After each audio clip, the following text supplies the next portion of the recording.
let me run the show in the middle. I'll show you I can do it, and he's doing that. I'm all for it. If he's going to be running up and down like a Duracell bunny all game, and he gets the best out of Ndidi again, I'm happier to see it. I think the biggest difference between Ndidi and Vestergaard being back in the team is we know as a Leicester player what Ndidi can do. We've yet to see that with Vestergaard in a Leicester shirt. So, I'm happy to see it. It's a strong, strong side, mate. The more I look at it, the more I'm actually getting a bit more excited and impressed. Stop it, Brad. It's Leicester. They'll let you down.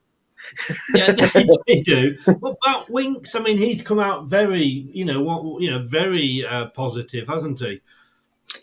Well, yeah. Him and Cody before his injury. Again, for God's sake, just let us know how long, so we know how long we're going to be disappointed with his injury for. They've all been positive about it. The two big talking points on their interviews was sitting down with the gaffer and what he was saying, how he wanted them to play, and it appealed to them. And the most notable one was a training ground. But yeah, it's a good player, and it's a player that I've always said would be lower Prem to Championship. I would take him, but when over the last few seasons before, when my Tottenham mates were like, "Oh, we'll swap him for Madders," I used to go, "It'll never happen. We'll never have him." Kind of did happen in a weird, convoluted way, I guess. But I'm happy to have him. He looks hungry. He looks like he's got a point to prove. He wants to step out the trophyless FC. I mean, Tottenham Hotspur FC shadow and jump into a Cup Winners' Cup Leicester. So so we can impress. Great, thank you so very much indeed. I'm not 100% sure which channel you've done that via, but whichever one you've done it to. I don't think you can do it on mine. I don't think you can get them. No, because I haven't met all the requirements yet. If you're watching this via LTID DV1, the main one, please get over and subscribe to Leicester Till I Die TV2, the quiz channel. We know football fans love quizzes. The main Leicester one, yes, that's on the main channel, but we've got so many. We're doing the 1,000,000 point drop at the moment. We've got name your players, play your cards right. We've got the pyramid. Yeah, we've got them all. So get over there, subscribe, and take part. And it's a great laugh. And Brad hasn't lost any answers yet, so we're doing well. But look, Gray, thank you so very, very much for that indeed. Really do appreciate that. You were a gentleman, sir. Look, Winks. So I said Dewsbury Hall. He's got up to a level. But then again, so did Thomas and so did Barnes. But I think Enzo, again, although he was known as this superb coach for youngsters, Brendan, he seemed to get them to a level and he couldn't take them anymore. And I think Enzo just might.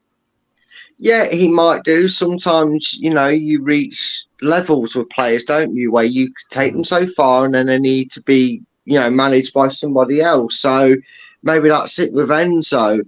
And I know we're going to get onto the front three, if you will, in a second, but this might be the perfect opportunity for certain players within this team, which may hint at what I think to the selection of the left-sided winger, where all their times out either on loan or their breakthrough season, this is actually perfect for them because they're going to be doing it in the Premier League. They're not going to have the pressures on them as such, like Paul Luke Thomas did when he was chucked in at age 19 against Spurs, and had no choice to be ready for the Premier League when he was probably still a couple of years off it. And the same with Dewsbury Hall, although he was 24. I think we all thought he was still 18, 19, but he's been at the club that long. So he probably was ideal a little bit that he got a coming of age for the Premier League. But again, rebuilding that confidence, getting the best out of him and getting him up to that level that we expect from him and what he's capable of doing, this could be the perfect season for these sort of players to shine through. So don't be too surprised that we see more younger names getting in the starting 11 and on the bench more this season, because this is the sort of perfect storm for Leicester to ride out and get these players in and have a very solid idea for what's to come next season. Yeah. Now, apparently, at 11:30 a.m. on Sky Sports main event, it's Leicester City, but they're still showing the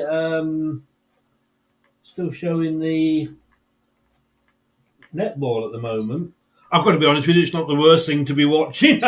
Let me just say that it's not exactly beach volleyball, but we are up there. Let's try the football channel. Here we go. It's on the football channel. Uh, um, yeah. Okay. Then you mentioned the front three. McAteer is the only one really of the youngsters that sort of broken through, but we've seen him play. Mavididi, Mavididi. I think Guglielmo was always going to start with. Let's hope we don't put too much on his shoulders. But Vardy up front. I mean, are you surprised he's starting? I am a little bit, but only because I was so assured with all the talk and gossip that he wasn't going to make the first week. And I thought, and I kind of got to the point thinking, well, he is 35, 36. I think he's 36. Yeah. And I thought, well, is Enzo going to do a Brendan and force him back and rush him back when he's only 70%? Or is this the idea? Would it be better just to leave him out, play him against Huddersfield? But obviously he's not. Obviously Enzo thinks he's more than ready and capable to play as long as he's got intended. And that's the one thing we'll learn today. But what we'll learn today is how Enzo's going to utilise players like Vardy and maybe even Vestergaard, because he's probably on the older scale of these players in here. We're going to see how he's going to do things, because in 70 minutes Vardy comes off. You might want to note that down and see if that becomes a bit of a regular thing. Does Vardy get 70, 60 minutes sort of thing? But McAteer, I do feel sorry for Albrighton. He spent the back part of last season on loan at West Brom. He's been an absolute tremendous servant to the club.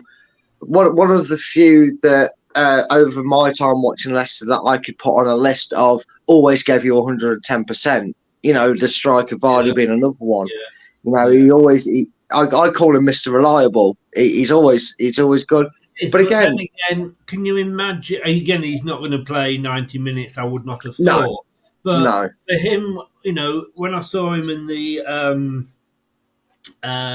in the friendlies, I mean, he came on and he still got that, a bit like Vardy, still got that speed over the shorter periods. And, when you look at that bench, my God, I mean, all right, Stolchok, we were looking at that and going like, what's going on? Maybe they're both going. But look, Justin Castagna, Sutar, Chowdhury, Pratt, Albrighton, Inacho, Daka. You can only pick so many players, and it's a hell of a long season. I think Vardy was going to say he's not going to be playing against Burton.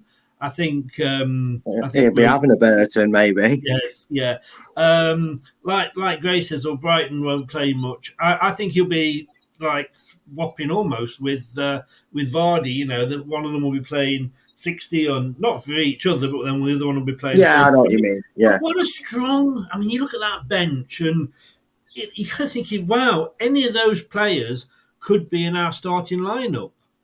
Yeah, they could be. And again, like you said, you're easily without even kicking a ball, you're easily assuming that if you include the potential cup games, obviously we go in early doors in the League Cup and we've got one in the FA Cup. This squad's potentially borderline already committing themselves to 50 games this season. You've got the 46 league games, obviously, and then you've probably got 4 League Cup games and a couple of rounds in the FA Cup, all being well. That takes it up to and over 50 games. This is why the Championship A has an in-depth bench, and B, why it's such a demanding division to get out of. A half a century of games in a season. We're going to need this whole entire squad, and that's what I mean when I say we'll see substitutions. I mean, I think the 5 sub rule. I always thought it'd be a good thing, because everybody always likes to look at it as, oh, well, the big squads came from it. Well, actually, no, the little squads came from it as well, because players like McAteer get given a chance. players like Dewsbury Hall for has got given the opportunity to shine. And yes, they might not play every week. That bench, Chris, all right, people might go, maybe not the goalkeeper, but I wouldn't be too surprised with the goalkeeper either. If you said to me against Huddersfield, them 7 on the bench are going to play next week against Huddersfield, I would be very excited for it, because you've got Chowdhury, you've got Dakan, you've got Iniacho, you've got Sutar. It is not exactly like you're suddenly going, oh well, we got Joe Gloggs from the under-16s would have to play. You know what I mean? I'm not saying that the under-16s wouldn't be any good, but I'm saying we know there's a star name in the quality. So but it still is a fantastic bench, and like you say, if they were the ones that start against Burton, it would be good. Just to let everybody know, there won't be a watch-along next week for this, because yours truly is at a wedding. Not mine, I'm glad to say. I've done that once. I've once bitten, twice shy, as they say. But I'm at my son's wedding. I'll be getting out at this time. Now, I won't be there at this time, but it's at 3 o'clock on Saturday next week, and by that time, I will be well into the champers. Very quickly, though, let's just very quickly go through some stats. Since we last played Coventry City, which was the 3rd of March 2012, it'll be 11 years, 5 months and 4 days, or 137 months and 4 days, or 596 weeks and 2 days, which is 4,174 days, or 100,176 hours, or 6,10,560 minutes. And you can see there yourself for the seconds, and I'm getting confused with all the noughts. Just before I tell you what, you don't waste your time, do you, mate? Sorry? You don't waste your time, do you, mate? I don't waste my time, and no, I did not work it out. There was an app on Google. But look, no, I mean, it's been a while, that's what I'm saying. But usually if I'd put up 11 years, 5 months, 4 days, somebody would come up and go, you know how many months that is? Yes, I do. It's there. And the last time we actually played them, we beat them, I have to say. Yes, we did. Yeah, a 2-0 win, goals from Nugent and Beckford. And that is the look at the Cashbish Michael, who has been linked with Nottingham Forest today. Oh, poor sod. And I look, everyone. Somebody said on when I put the post up, oh, I lose all respect for him if he does that. Why? You know, is it ridiculous to take Wes Morgan and say, well, that's all right? But I mean, it's not like he's even gone. I mean, what Morgan went from Forest to Leicester. Schmeichel's gone from Leicester to Nice to Forest. And at the end of the day, yes, with everything he's done with Leicester, he's not a Leicester-born, but he's got no that sort of affiliation with the club. So for him, it's a job. Why shouldn't he go to Forest? But look, I'm sure that will get him. Yeah, exactly. I mean, at the end of the day, I mean, I've always said a lot of you lot in the comment section are a bit younger than myself. Even you don't even know why we don't like these clubs.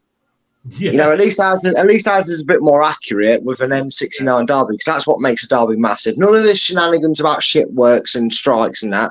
No, some of these fans from other clubs. Finger again, Brad. Look, M69 derby under you. I know, it's absolutely massive. There it is. Yeah. But some of you don't even know why you're rivals. I bet you if you walked around to these teenagers that are going to games today and going to the games next week in the Premier League, you said, "Oh, yeah, why are they your rivals?" They go, "Because they are." Yeah.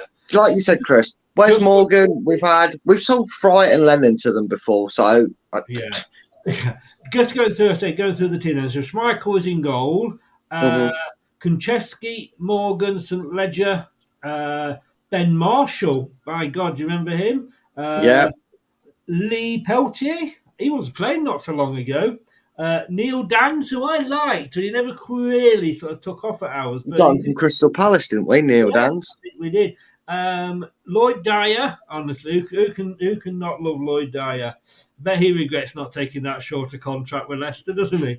Well, maybe. Richie Wellens, Jermaine Beckford, and David Nugent. It was that long ago that even Vardy didn't appear on the bench.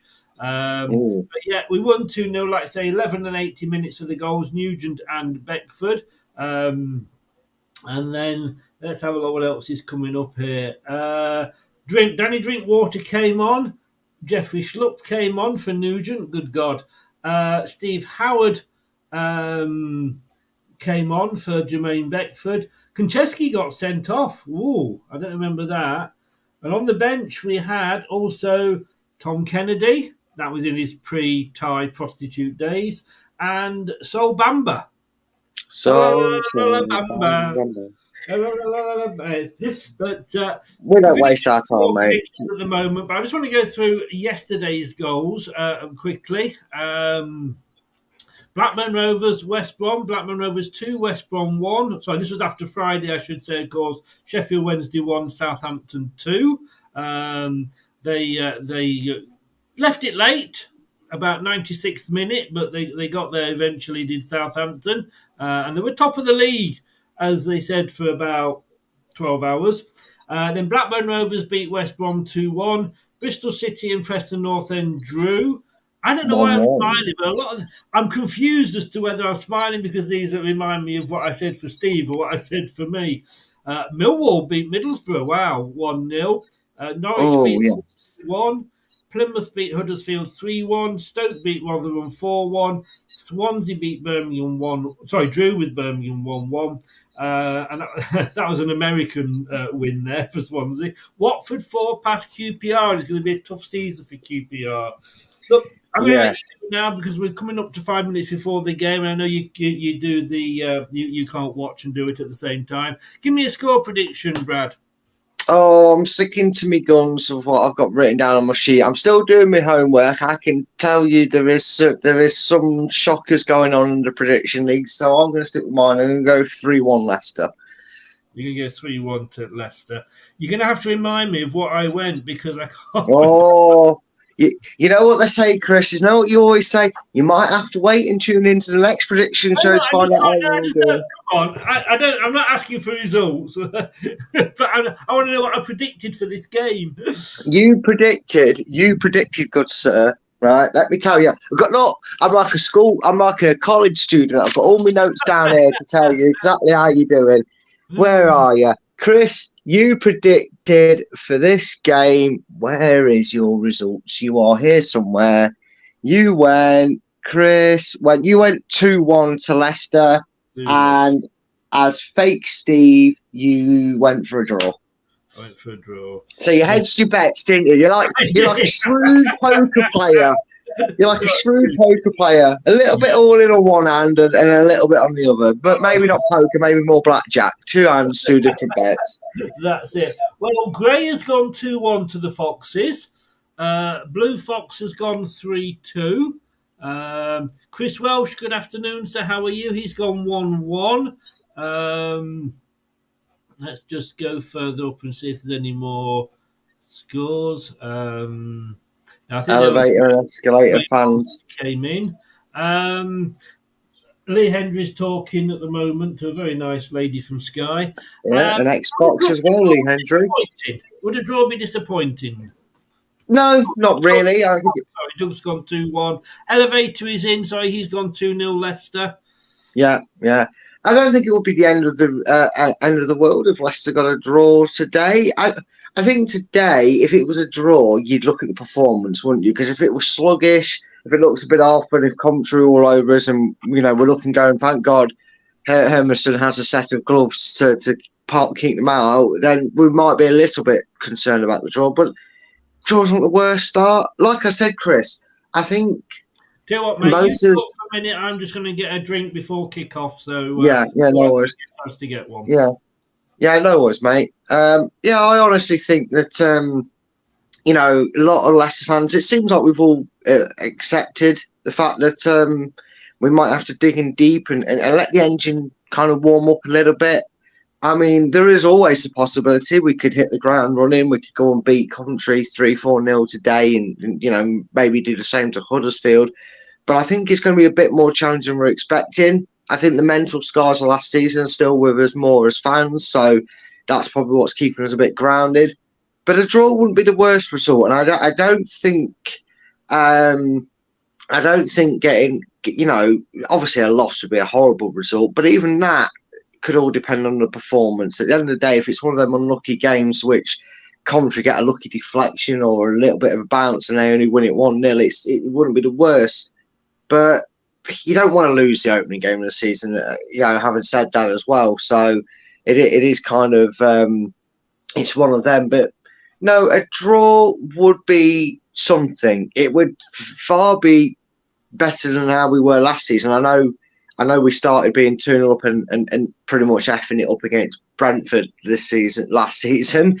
But it still wouldn't be the worst start to this season, especially because it's been so long since we've had to hype up a derby of any note. I mean, that bloody tree huggers one, that doesn't count. This is a massive M69 derby. It's a motorway derby. So this one's way massive than the Forest ones. Premiership's old school. This is where the fun's to be had. So, yeah, you don't want to lose your opening game of the season. We've been given the envious task of playing our local rivals in the division first up. So they're not going to want to lose the game either. He's an ex-Fox in the dugout. As much love as he's got for our club, his job is Coventry manager. He's got a job to do. And if it means putting one over his ex-employers, then he's going to do so. He's going to try and do so. And if he did do it, hopefully with a bit of grace to his name, Mark Robbins. So I would take a draw, Chris. Obviously, everybody wants to win the first game, but also with that, nobody wants to lose it. So we'll see. Can I just say, I've just developed a very new respect for women everywhere, having to put earrings in, trying to put this earpiece on. I couldn't get my ears through it. Brad, thank you so very much, mate. Let's hope that your lamppost has a good game. Otherwise, I feel sorry for him post-match. Oh yes, do not fear the ratings, because they will be merciless if there's a mistake from Vestergaard. I'm sure they will, mate. Enzo's coming out. He does look like Pep, doesn't he? Going over to Mark Robbins, who I liked when he was at Leicester. I'll see you at half-time, mate, and let's hope we at least got smiles on our faces. Hopefully, mate. I'll see you at half-time. Yeah, take care, buddy. Bye-bye. Take care. Bye. Bye-bye. You need to kick me out, mate, because I only have the option.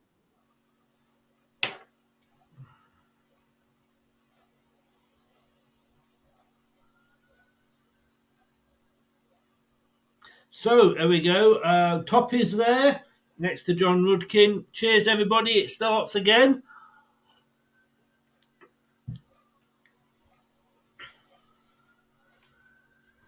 Mark Robbins. I like Mark Robbins when he was at Leicester. I don't know what you guys think. All right, let me just... here we go. So whichever channel you are watching on, please do subscribe. Come on, you foxes. Yeah. Am I still working, by the way? It feels weird seeing Leicester versus Coventry in the Championship. Yeah, I know, elevator, but that's football for you. That is football for you.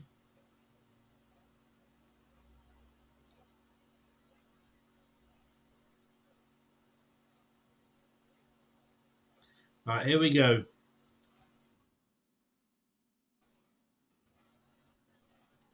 And we'll kick off. Leicester are in. They're all blue, as are Coventry. But, of course, we've got the proper blue. They've got some wishy-washy sky blue. We are kicking, as we always do when we win the toss, left to right. And we're off and running. Remember, no spoilers, ladies and gentlefolk.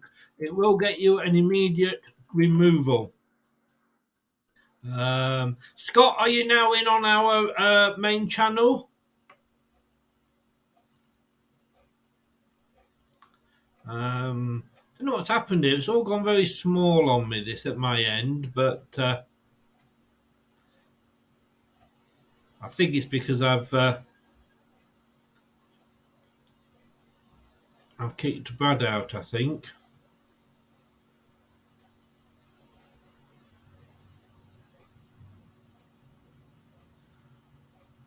So what we want is a good start, really, isn't it? Ricardo's on the ball here, on the near side, playing on the right wing. I haven't been impressed with Ndidi in this in the first few games in pre-season. Brilliant, mate. If you can keep a lookout for our friend, You're a mod on my channel, I believe, aren't you, Scott? So, on the far side, we're Leicester now. In the dark of the two strips, like I say, kicking left to right.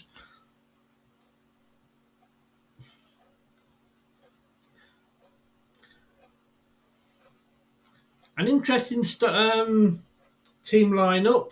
Vestergaard, he's got a lot on his plate. He's got a lot to prove as Vestergaard. Premier League. What can I say? You are watching Leicester Till I Die TV. The Premier League? That's so last season. It's all about the Championship here on LTID TV. Now that's what I call football. You hit the right spot. Yeah, indeed. Sorry, Elevator. But Coventry tried to come forward, but it's cut out by Leicester. I'm surprised one of them's not gotten a different strip on. I'm surprised they're allowed on this one, to be honest with you. Thank God we don't have black and white. Mind you, if we had black and white, Brad, if we had black and white TV, we probably wouldn't be playing in this.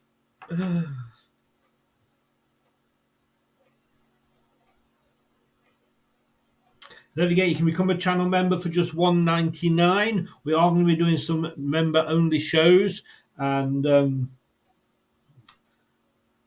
you can come on this. If you're a member, you can come on certain shows. Oh, a lovely ball through there, but it's just a little bit too hard for Vardy to get on the end. He couldn't quite make it. And now a free kick to Coventry on the far side, inside their own half.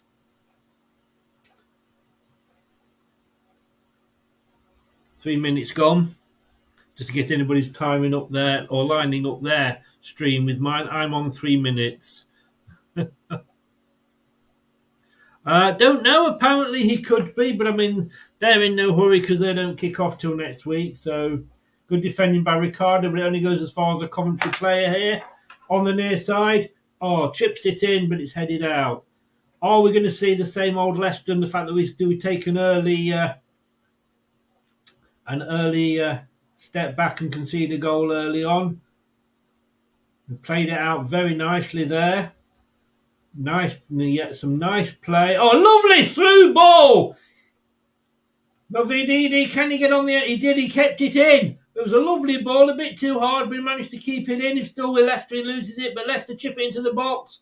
Oh, hits a Coventry defender. That was a lovely ball there. Absolutely beautiful ball. But Coventry have it coming down the left now.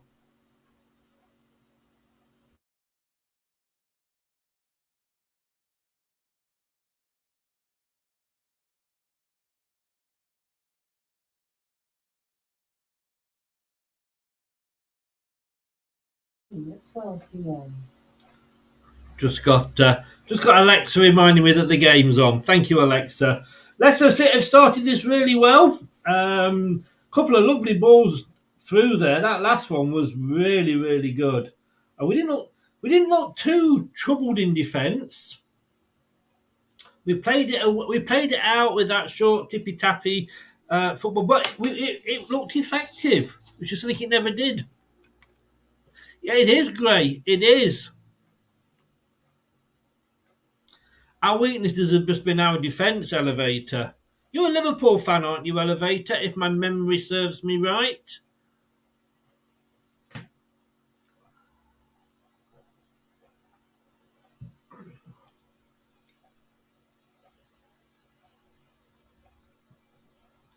So, Dewsbury Horton with DDV.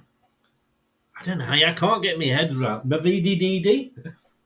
It's a throw into Coventry on the far side. Light blue and white stripes is their kit this season. You like I say, you showed our defence up for what it potentially could be, Elevator or Lifty. Oh, Coventry! Oh, goalkeeper who is back past there, but he managed to get it out. Coventry now got on the ball in the middle of the park. They're coming forward. A lovely through ball. Oh, Hermanson there! Wow, he was taking no on. It was a one-on-one between the Leicester defender and the Coventry striker, but Hermanson came out and went, yeah, that's going into Rosed. They didn't quite make Rosed, and Coventry have it coming forward. Good quick. Oh, lovely foot in there. Closing down, like you say, Gray's well. Oh, that's going to be a free kick. No, the referee's not giving it. The referee has not given it. We've got to get used to this. Dewsbury Hall's on the ball. He gets a long shot, but straight down the Coventry goalkeeper's throat, and he just kneels down and collects it in. He took a long... Maybe had better options there, Dewsbury Hall. I think he did, but look, they let him go run with the ball, so why not have the shot? And it's all Leicester at the moment. It is all Leicester, which is good to see.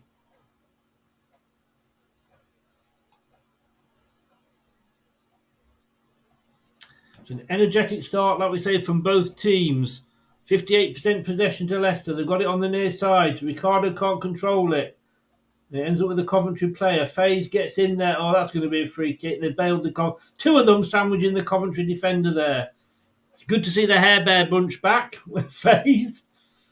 Wonder what had happened, because obviously he hasn't been playing a lot of football pre-season, but he's been called back in today by Enzo.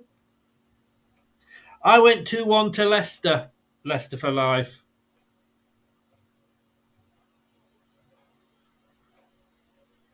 Leicester to glory. Can you stream the game on Kick? I don't know what Kick is.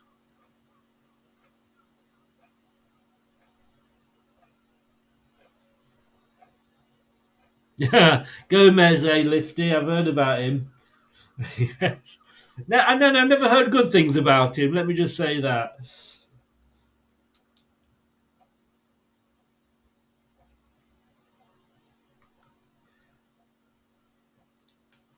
There's a big LCFC blue.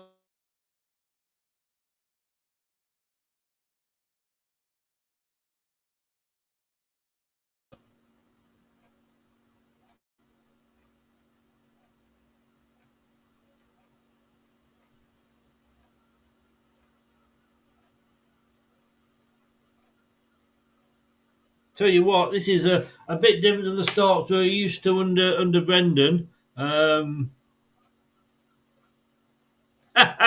Rowan Tree. It's first corner of the game, and it's going to Coventry on the near side. Coventry kicking right to left. This, like we say, let's have a look how we get on with these set pieces. Taking the time, Coventry. Finally, they're going to take it.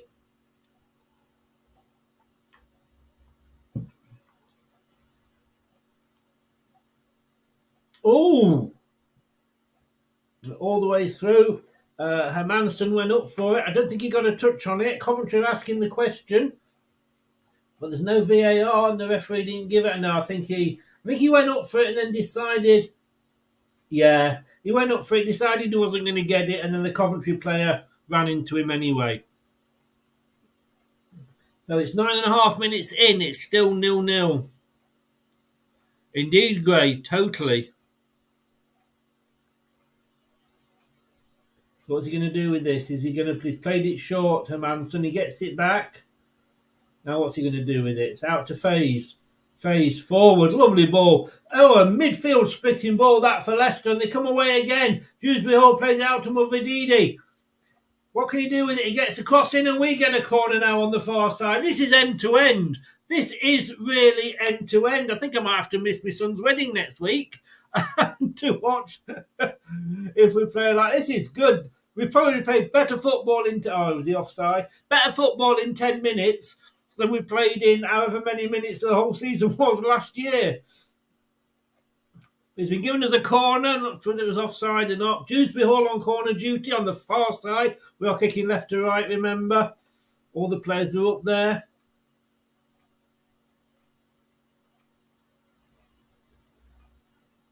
Doyle's got it, but it's played all the way back to Ndidi. Winks now. Back out to Doyle. Oh, Doyle gets a big boo from the Coventry fans there. Surprise, surprise.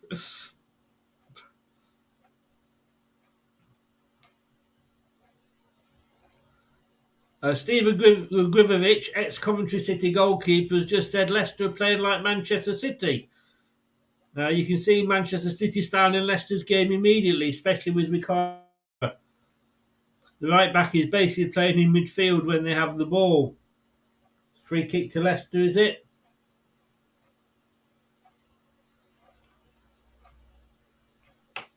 Oh, he was pulled down there. Yeah, McAteer didn't really control the ball, but he was pulled down. No,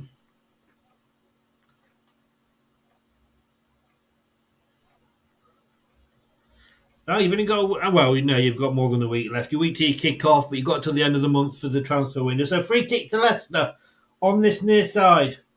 Was pushing. Dewsbury Hall chips it in with left-footed. It's headed away by Coventry, but it's back out to a Leicester player. The pressing here from Leicester is very, very good.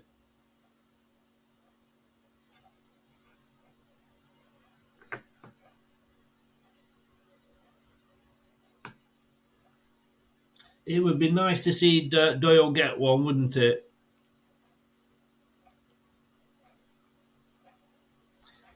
It's 0-0 at the moment. 12 minutes gone. Leicester are looking good at the moment. We haven't scored, obviously. We've said this a lot last season, didn't we? First 10, 15 minutes, Leicester are looking good. And then we go on and lose. Tafay's has got the ball. Plays it forward. Oh, it's given away there. Given away. But we get it back. We give it away. Coventry give it away as well. Now Vardy's running through. He's got McAteer. McAteer chips it in. Oh, it's just over Vardy's head. Oh, unbelievable. Who is this Leicester team? Ricardo out to McAteer here on the near side. Oh, we've got another corner now. Indeed, it was McAteer into Indeed. He couldn't quite get it across, but we've got a corner now, the second corner to Leicester, and that's on the near side this time. The players do look comfortable on the ball, Gray, you're right.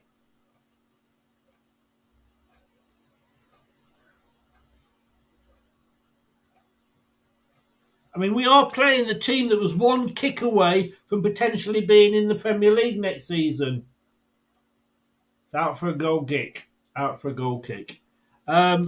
we're not playing a Plymouth, no disrespect to them, or they won yesterday, but a newly promoted team. We're actually playing a team that could very, very nearly have been playing a division above us.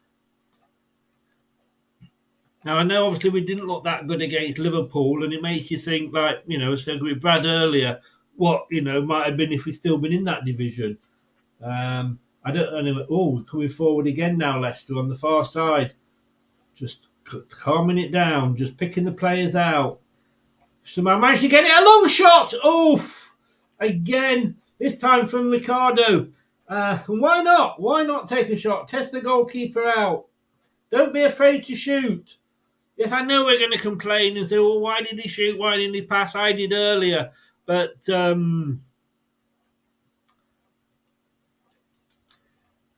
at least let's not be afraid to shoot. Yeah, I wouldn't mind seeing it. I like Ipswich. I've got a soft spot for Ipswich. Yeah, exactly, Blue, is what I just said 2 minutes ago. Oh, cut out by FaZe, but he's lost it. No, Ricardo covers it, but he's still got Coventry here. On the inside of the box, chipping it over. Oh, it's headed away. Coventry now coming back. It's like a boxing match, this. It is like a boxing match. It's a goal kick. It gets very confusing because I keep hearing Thomas being mentioned. And of course, he's not playing at all today, not even in the squad for Leicester. It's Thomas for Coventry. It'd be nice to see Doyle score against his old team.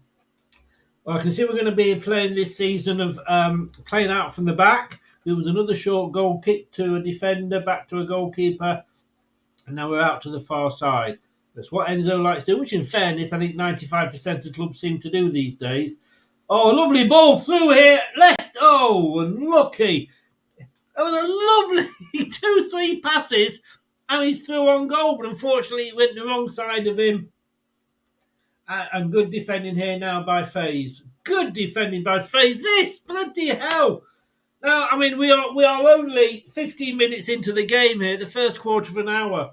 But I mean, like we said, 15 minutes that I haven't seen Leicester play for absolutely years. And like I said, we're not playing a Plymouth, we're not playing a QPR. We're playing a team that was damn good last season. Blue, come on, you know what fans are like. Any excuse to boo a player. Oh, so into Leicester. McAteer there. Coventry look annoyed, but it obviously was. Oh, I like that training top that Enzo's got on. Shame about the big FBS on the front. That's a horrible logo. Glad it's off the shirts. But it is still on the training wear. Carter with the throw in on the near side.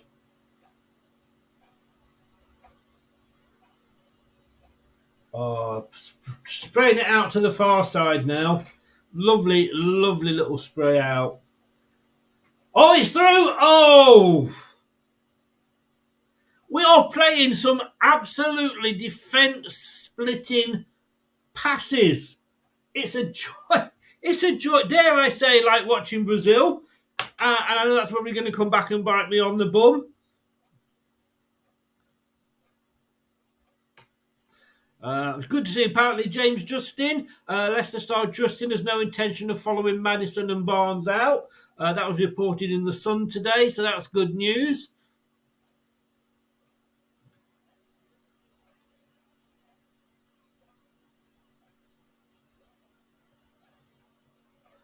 It's 0-0 at the moment. But wow. Got to say, 64% possession to Leicester City. 2 shots, 2 on target, and 2 corners. Had 2 fouls as well, but we don't count those.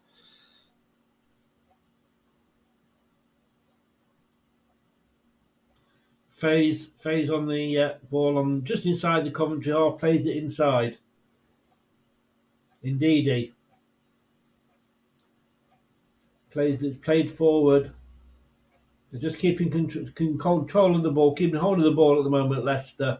And now they lose it. Given away silly there. Maybe one pass too many. Ball played through by Coventry, but it's too hard. He went straight all the way through to Hermansen. And Leicester have it now.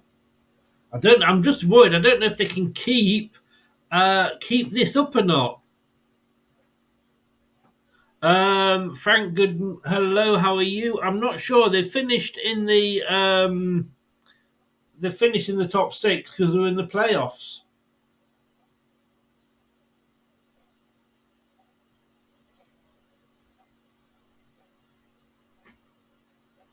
This is 4 or 5 passes between the 2 same players for Leicester.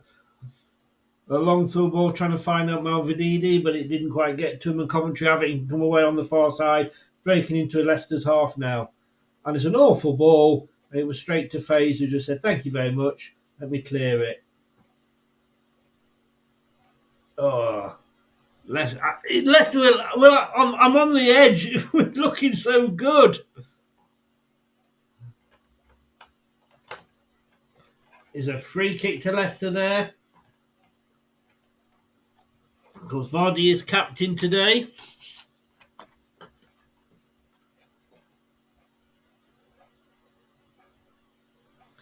Just saying, Lee Hendry, co-commentating on Sky, saying like you don't get the time in the Championship. Well, Leicester aren't giving Coventry the time, if I'm honest with you.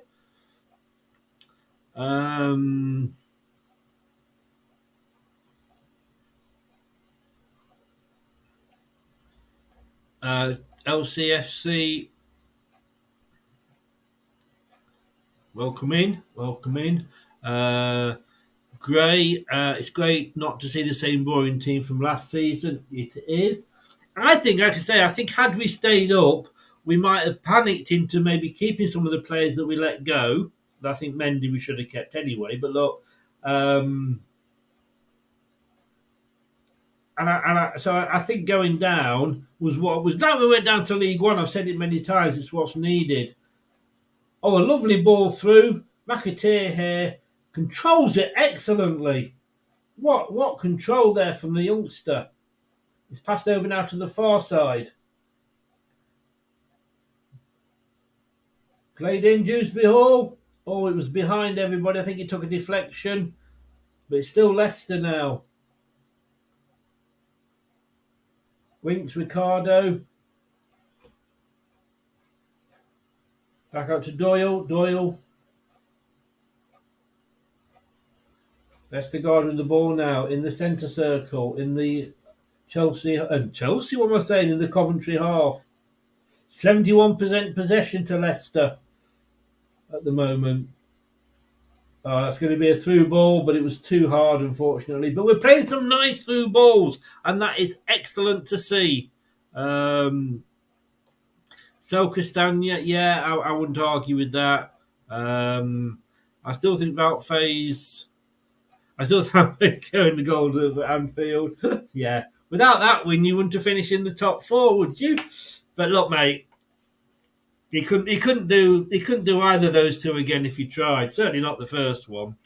And I'll be honest with you, he's the most experienced, and it's his attitude, not only just his, the thing about the captain is he's got to be vocal and he's got to have the right leadership attitude, and Varney's got both of them. Leicester come through it's a chip into the box, but it's too hard there for Ndidi.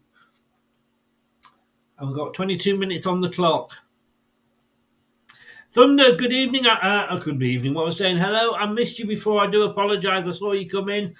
Isaac, how the hell are you doing, sir? Nice to see you. Hope you are well, mate. The no LCFC, we discussed it at the start. We think one of them it's a throw into Leicester. Kostolchuk is the reserve. We did need the clear out, Gray, definitely. To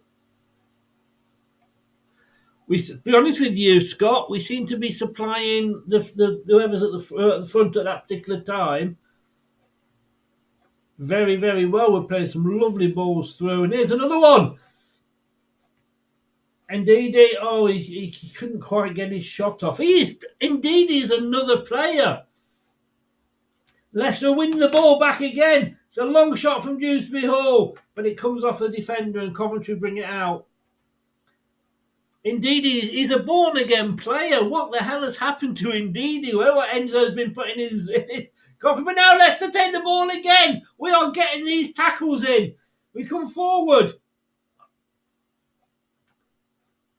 So Dewsbury Hall, what can you do? Passes out. Chipped in. Oh, it's a header for the Coventry defender. I think McAteer will let it go out. He does, and it's a throw into Leicester on the near side in the final third. I don't think our window's over yet, Leicester.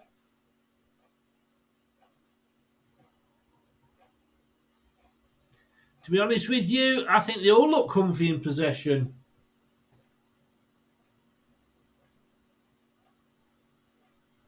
No, they're asking about a handball, but we haven't got any VAR now, so we can't moan. We already were saying how good it was. It was an awful throw-in, and it goes all the way through to the goalkeeper for Coventry. Gray, he has in the pre-seasons. Vestergaard, that's what I'm saying. We have to give all these players a chance. New manager can bring the best out of players. Players that have looked awful for maybe who knows what would have got out of Perez if he'd stayed. Coventry stringing a couple of passes together now. Oh, Faes didn't quite get onto it. Coventry got it, but it's awful by Coventry. Can't control it in the box. Faes didn't quite get a connection there, but it does fall to Leicester now, and they bring it away. See what? If we're getting tackled, we're getting up and trying to win it back again. We are seeing a battle in Leicester here, one I haven't seen for a long time. Coventry somehow managed to keep it under control. It's a shot! Ooh! And that is what we've got to remember. Yeah, we're sat here eulogising about how well Leicester are playing, but Coventry nearly on the break there. It came off phase. Oh. And he chipped him a 45 for Coventry, chipped it up there. I don't know whether Hermanson got a touch on it. Faze possibly could have done better in defence. But Godden for Coventry there had a lovely effort to try, and he didn't as a goal kick, to try and get a shot in. Fair play to him. And we have to be careful of that. Have to be careful.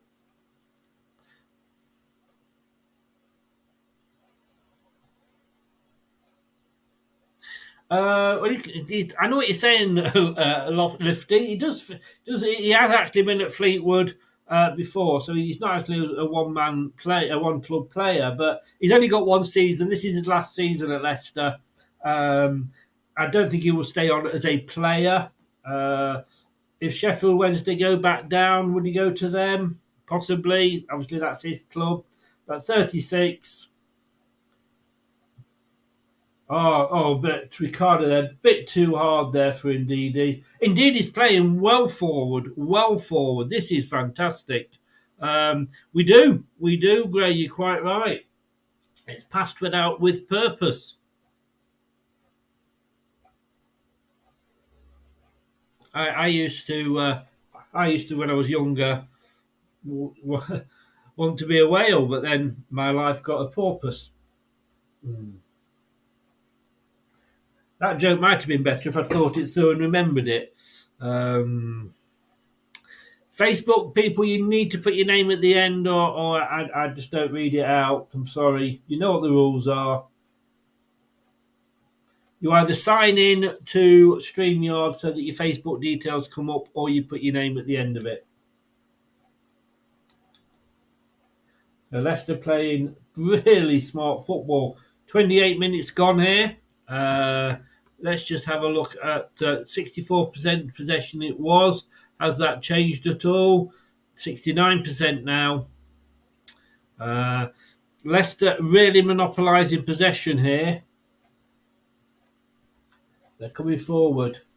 They're going to have a shot here. Oh my God, what was that? Somebody called the Skylab and asked Dewsbury Hall to have the ball back, please. Might have taken a deflection. Could have been. It might be a corner kick, actually. But look, I can say, why not take these shots? Why not? Yes, it is a corner. So it took a deflection, which took it up and over and wide, almost out the thing. But Vestergaard's coming up. Can he? Vestergaard's doing. Hey, he said, "I'm here, honey. I'm here." Oh, Doyle! Oh, that a goal. That would have been cheered. Oh, it's a corner on the far side, Doyle. Corner came up and over. Doyle, but I think the goalkeeper got to it.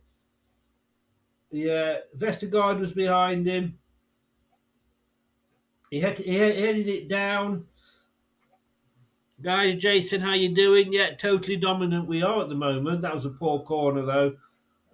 Indeed, yeah. Look, we're having the efforts. That's what. How many times have we played these games where we're not having efforts? Some of the best football I've seen play. Yeah, it is. We just need the goal to go at the end of it, though, Jason. Final third, we need to take advantage. We do, but we are just finding our feet at the moment.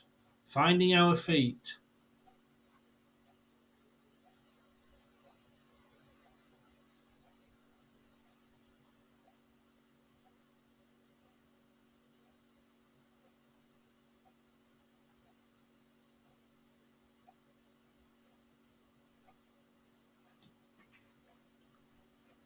Right, my signal's going, so I am.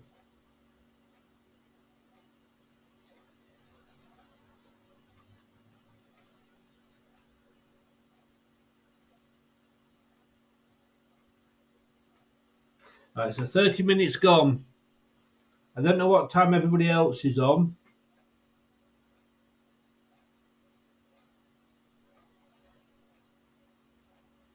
Good to see some decent referees. He's not having a bad game, the referee.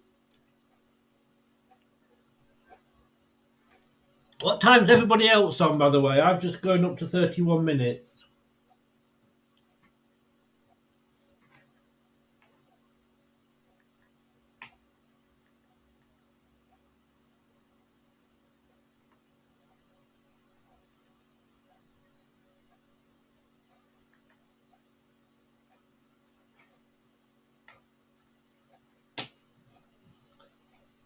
Yeah, so around the same then. Cheers, Blue. Cheers, Grey.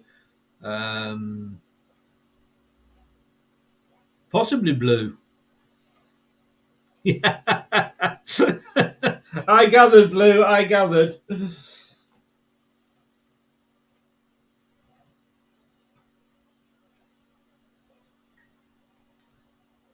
Oh, good cross in. But we can't, again, doesn't quite find a player.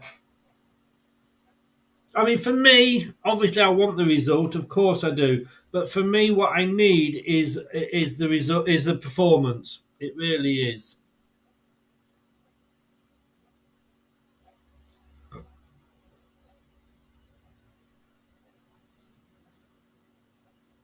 And I'm starting to get annoyed now with my link.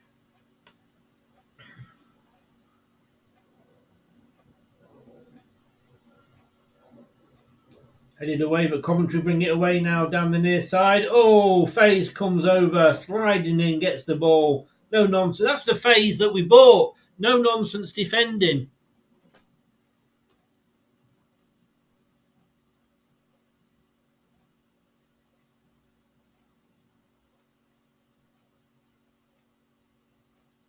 Thanks to Kate, of course, who joined us before me and Brad before the game, live from the ground. I doubt she'll get a signal at half time, but I'm hoping she'll be able to join us at full time as she leaves the ground. So 33 minutes, Leicester coming away. Oh, this is absolutely... I mean, honestly,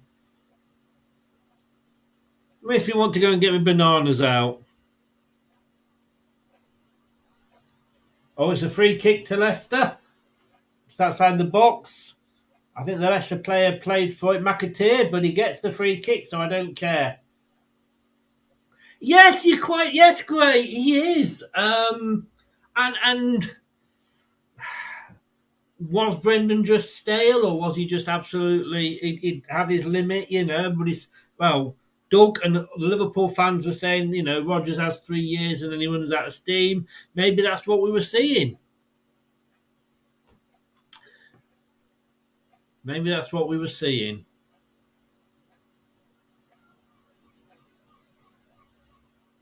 Dewsbury Hall going to take it here.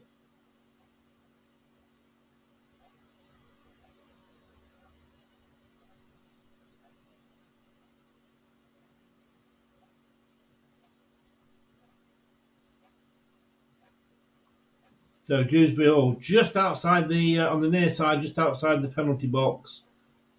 You can have a go, chip it. He has a go, but it comes back off the wall. The wall does its job, but it's back out to him. He's looking for support. He gets it. Has to go back away, but it's Doyle puts it back in. Malvididi in, but nobody's there on the end of it. But it's still looking good. Please, if you are watching this, please do subscribe. Whichever, whether you're on LTID TV 1 or 2, please do subscribe. Whether you're on the main channel or the quiz channel, really do appreciate it. And smash the likes. The likes, I know we keep saying this all the time, but the likes do so help. 26 of you watching at the moment. Only 11 likes. Come on, guys. It gets the channel seen on non-subscribers' home pages.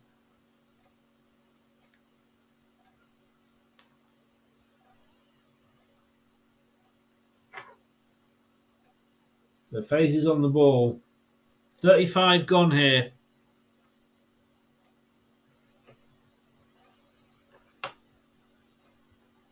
Winks are running forward.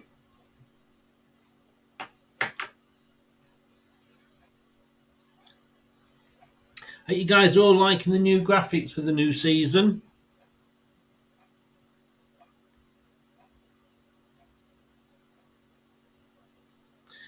Well, Blue, as long as whoever is in that position does well. Oh, Malvedere, what a lovely turn there. Wow, that was Cruyff-esque.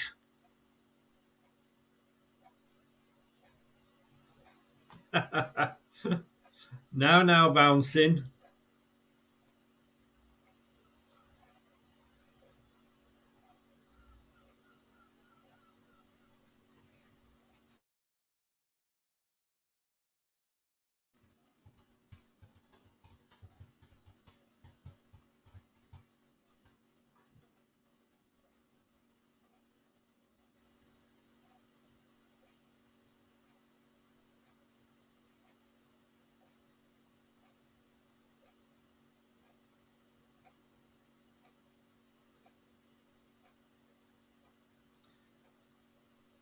Oh, he's offside, Malvedere. Look, I mean, we are just looking.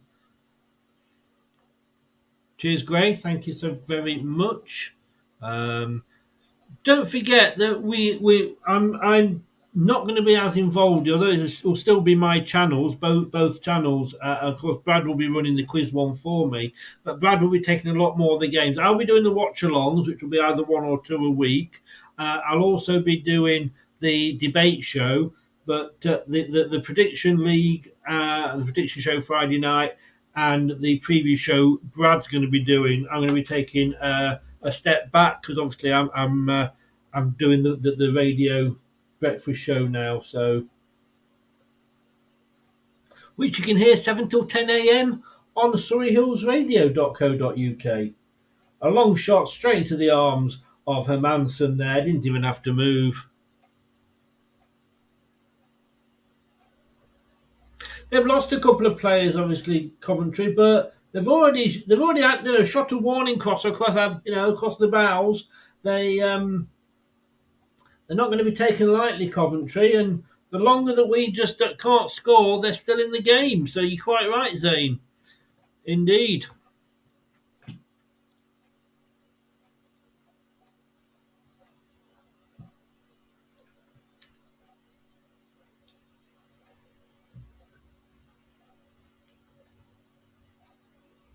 So Burton Leicester, which is the Caribou Cup on Tuesday, is on Sky as well. Coventry take on Middlesbrough next Saturday on Sky. But on Tuesday night, the Caribou Cup, Burton against Leicester, is on Sky. So we will be doing a watch along for that.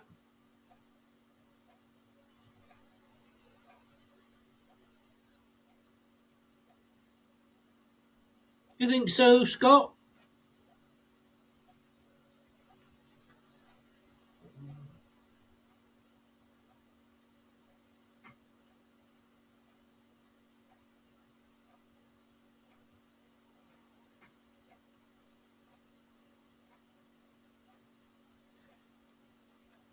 Faye's coming forward. Katey, little touch off to him there.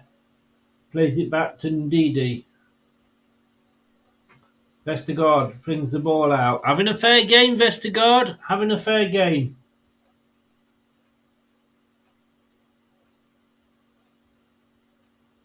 We're not falling off this ball easily. I mean, under the predecessor, a player came within 2 foot of us, and we'd go and fall over. We're not. We're standing up, holding on to the ball. If you want it, as we're saying to Coventry, you've got to come and get it. 5 minutes left. 5 minutes left in this.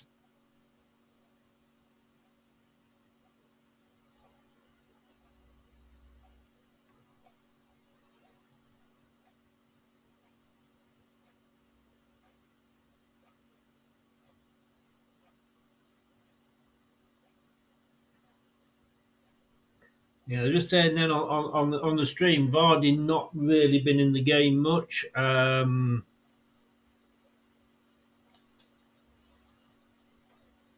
Leon, welcome along, mate. How are you? It's been a while. It's been a while. Nice to see you back. Long ball through just goes to Hermansen, who just passes it out to Vestergaard. Brings it to Faze on the near side. Ricardo is quite high up there.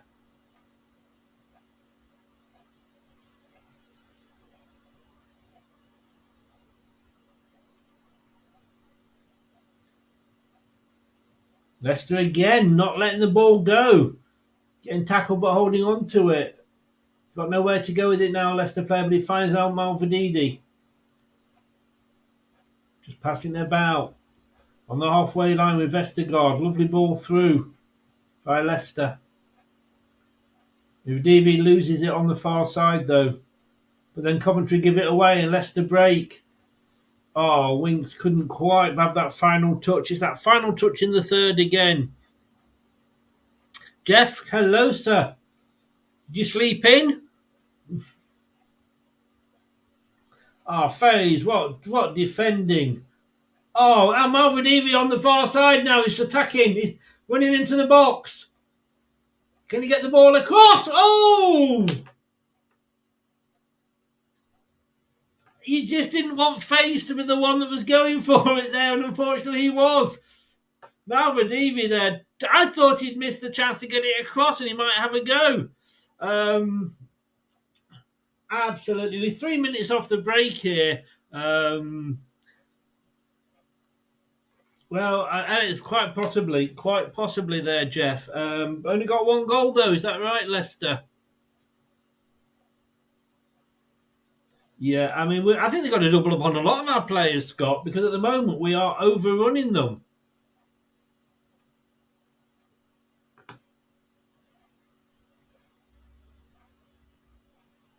Just saying here on the BBC, Leicester have got a heck of a bench today. They certainly have.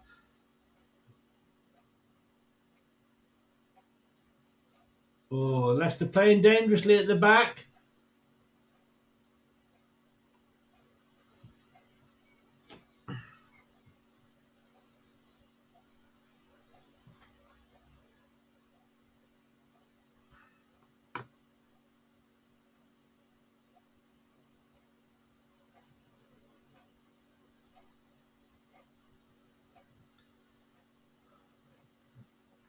Looking at Sims is on the ball now. Coventry, can they do what teams were doing to us last season? They got the chance here.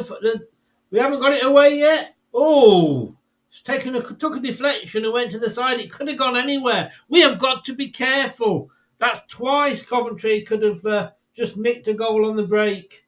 It was nice play from Coventry, in fairness, but good defending. I think it was Doyle.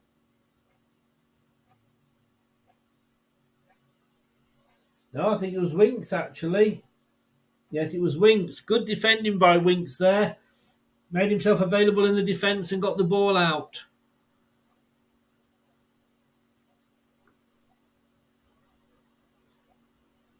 Oh, Leicester, we can't get the ball away here. It's gone for another goal, another corner. Now Coventry are coming strong at us at the end here. We are going to have to be a lot... Oh.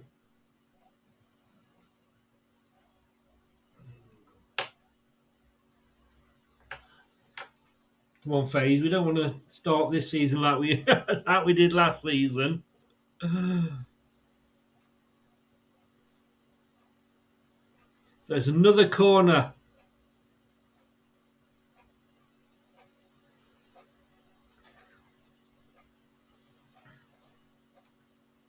Oh, that was an effort.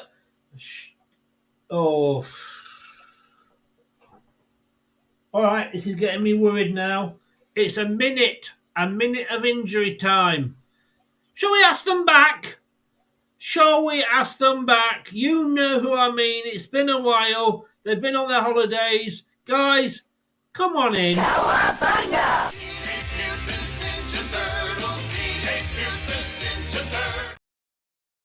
It's a minute of stoppage time. I think we're going to say safely, with half a minute of that gone, that we're going to be going in 0-0 at half time. Although, having said that, this is Leicester, of course. We never know. As Coventry break on the near side, Ricardo comes over and gets a good tackle in there. He's helped out. Winks is playing quite deep at times. Winks, I think, is going to be our new midfield general.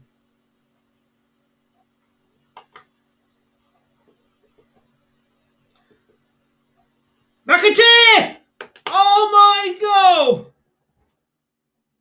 Oh my good God! That could have been 1-0. McAtee had all the space in the world. He had the freedom of the king power. There was nobody there for him to pick out, in fairness, I don't think. And he took the shot, and the goalkeeper stood up and got his hands behind it. That would have been a dream start for the youngster, number 35. Oh!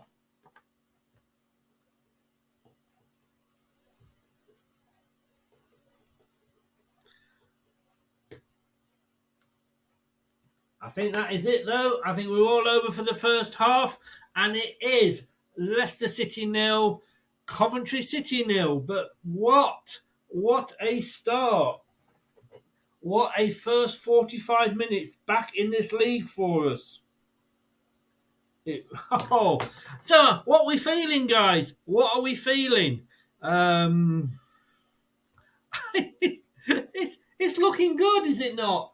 It's looking good. Leicester Till I Die podcasts on the Apple iTunes, Spotify, Google, Anchor, and all podcast platforms.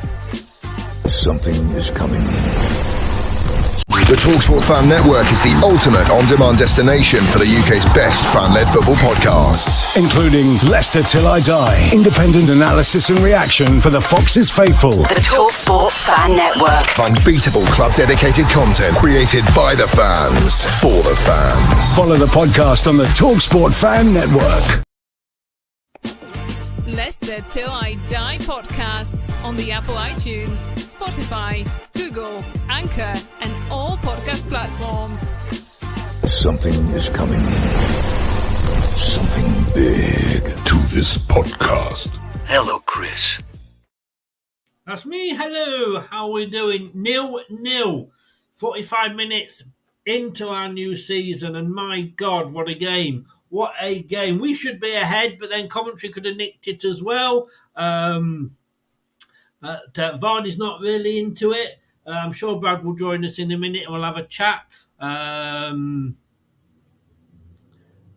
Let's have a look and go through some of your comments. One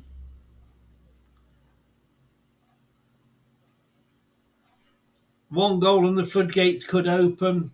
Well, I mean, like I say, we have to remember who we are playing. We are playing the team that was one shot off being in the Premier League this season.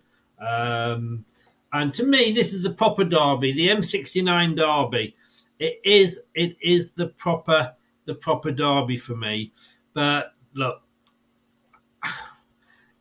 we're looking good. Let me just say that we are looking good. Right, we're just going to go through some more comments here. I've got a few to catch up on. Chris should go to the game and score a late winner. I tell you what, I couldn't score in the brothel, me. You're not seeing me. Sharky's in. Welcome back, Sharky. Nice to see you. Pretty well. We're playing bloody well, mate. We really, really are. Loving it. Jeff, our manager, will not be afraid to use the bench. Look, I mean, if he's got us playing like that, he's getting the best out of Vestergaard. He's getting the best out of Ndidi. Winks, to me, is looking like a midfield general. McAtee is looking good. I'm struggling to find a player that's not doing well, to be honest with you. Nick Smalley, hello, sir. How are you? He thinks we should get Daka on. Ninjury time is bad. Yeah, ninjury time there, Gray. We've missed it, haven't we? Thunder Road, from Everton. Okay. Welcome back, ninjury time, indeed. Cowabunga. Don't talk about cows, I'm hungry. Great first half, apart from the lack of goals. It is, but we have to, like I say, we are a jeweler. Yeah, we're making a lot of Leicester. I can't think of the word. I used it earlier. Eulogising about how good Leicester have been, but we have to look at Coventry. And twice they nearly put me cushion back there. Twice they nearly caught us out. So we have to be careful. We do. Lifty's back. Hello, Doug. What an amazing first half. What are your thoughts on it as a neutral? Not bad at all. USA women are out of the World Cup on penalties. Wow. England, I think, are playing tomorrow morning. There was a game this morning about 3 o'clock in the morning. I won't be covering that game because I'm obviously going to be on the radio. But wow, USA women out, eh? Feeling very positive? Yes, I am as well. Anybody watching the receiving? Blah, blah, blah. Yeah, lift out, that's just been said. You're looking a bit suspect at corners. A couple of times the corners have gone to the first man and not defended well. You've kept Wilson busy in Cov goal. Need to get the ball out to. Yeah, he looks a really good signing, doesn't it? He looks a really good signing. They're talking about Liverpool, Steve. Good first half. I think we're missing a striker. Vardy passed it now. I think more of an impact. I do, and I was surprised to see him starting, to be honest with you. I'd possibly bring Nacho on. I really would, because he can hold it up as well. Happy with the work rate of the performance as a whole. Desperately need a goal, though. Yes, we do. Be nice to be in the lead, but happy not to be behind at half-time. Cov count, yeah, I mean, as they've just reminded us, like, hang on, we're not here just to make the numbers up, Coventry. We're here to have a good go at this. Doug, I think we need to get the ball out to both wingers. All good, Chris. We can open them up any time. We can. Brad's trying to get in, but he's not in at the moment. Hello, Chris. Great to see you for the first game of the season. Ray, how the devil are you there from Canada? Somebody said, I went into a bar once. I said, can I have a whiskey, please? Says, can you drink Canada Dry? I went, well, I could have a go. Hey. Blue Fox, Leicester City. Well, I mean, look, let's not get excited. It's 45 minutes. Chaz, not an easy match, is it? Coventry look pretty solid defensively. They're making us work for it. Nacho, man, I'd bring Nacho on over Daka. Palmer of Coventry is finding too much space in midfield. Afternoon, Chris. Geordie missed the first half. It was amazing. Probably best football we've played in about 3 seasons. Balls have been through, but I just don't know where Vardy's been on the end of them. Maybe there's a certain gentleman on the bench that needs to come on.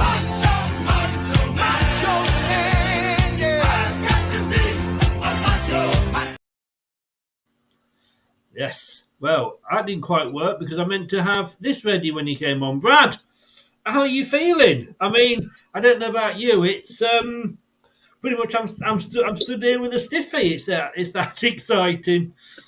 Yeah, considering the score's 0-0 and there hasn't been much in the way of goal scoring opportunities until the very end there, that was a good chance by McAteer. He probably felt a bit jelly legs with that being his first chance. So, but what a first! I will say, if that's how Leicester are going to be slowly starting this season, then I can't. Why is there no light in this bloody house that works? There we go. You can see my face now. It's dull outside. It's dull in here. Okay. Sorry, everybody. There you go. Back to darkness. That's there we go.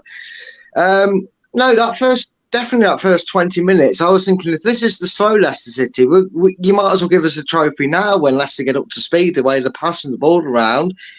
We laugh and joke, don't we, as fans, saying it was like watching Brazil, but that really was that first 20 minutes. It was patient. Yeah, I mean, it was patient when it needed to be. And the one biggest difference from the season before is they almost anticipated mistakes. And I'm not just talking from their own, but from Coventry. Leicester in that midfield, yes, they've had the moments. By no means was it a miraculous perfect half, because obviously it's only 0-0. We're not winning the game. But, we kind of pounced on every mistake. And last season, players seemed to be stood wanting. they were waiting and wanting. They were very static. If the ball wasn't passed directly to the feet, they weren't moving. In that first 25, 30 minutes especially, you saw them, not giving up on a bad pass. They were getting to it. They were eager. They were front forward. And they weren't looking and found wanting for players in front of them. They almost knew that if he's not there, he's going to be on the right. Or if he's on the right, he's going to be in the middle. And you know what I mean? It seemed they didn't seem worried that somebody wasn't exactly where they were going to be, because they knew player B and player C, who were new signings, by the way, but, they knew they were going to be there. Whoever had the ball, they knew there was always an option 2 and 3 to go to, and you could tell that with the way we broke forward. Leicester going forward accelerated through Coventry, and if we can just do that a few more times with a bit better quality in that final third, we will win this game. Oh, you froze there. Okay. We're not going to suddenly dominate every single game and go through the whole season unbeaten. But what I saw there, as a lot of people were saying in the chat, was a Leicester I have not seen for probably 3 seasons at least, where, we passed out from the back. We can see we're not going to be taking long goal kicks, because there's a defender stood aside. I think it's Vestergaard stood aside Emerson for everyone, but we're actually being able to play it out, and the one-off passes that are coming off. And if we do lose it, we're not standing there going, "Oh dear, we've lost it." We're winning it back almost straight away. Yeah, and we're winning it back, Chris, in advanced areas. We're breaking them up in the halfway line. And like you said, nobody's winning the ball and then putting the foot on it and going, right, now where do I go? They're just getting on with it. They're going, they're driving forward. Like I said, they almost know that, right, when I look up, if there's no option to my right, there'll be an option to my left. And if there's no option to my left, there'll be an option middle. They already seem in tandem.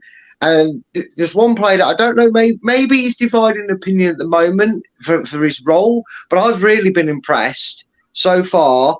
My half-time man of the match, if you will, would be Harry Winks, because he has ran up and down that middle of the midfield, and his get-back work, because Wout Faes is reminding me of Matt Elliott when bloody Martin O'Neill took him up front. He was in a striker's role near the end of that first half, and last year, that would have sent panic throughout the whole of Leicester, seeing a defender out of position and not back in the full. But who was there doing his duties for us too? Harry Winks got a very important block on a couple of counters.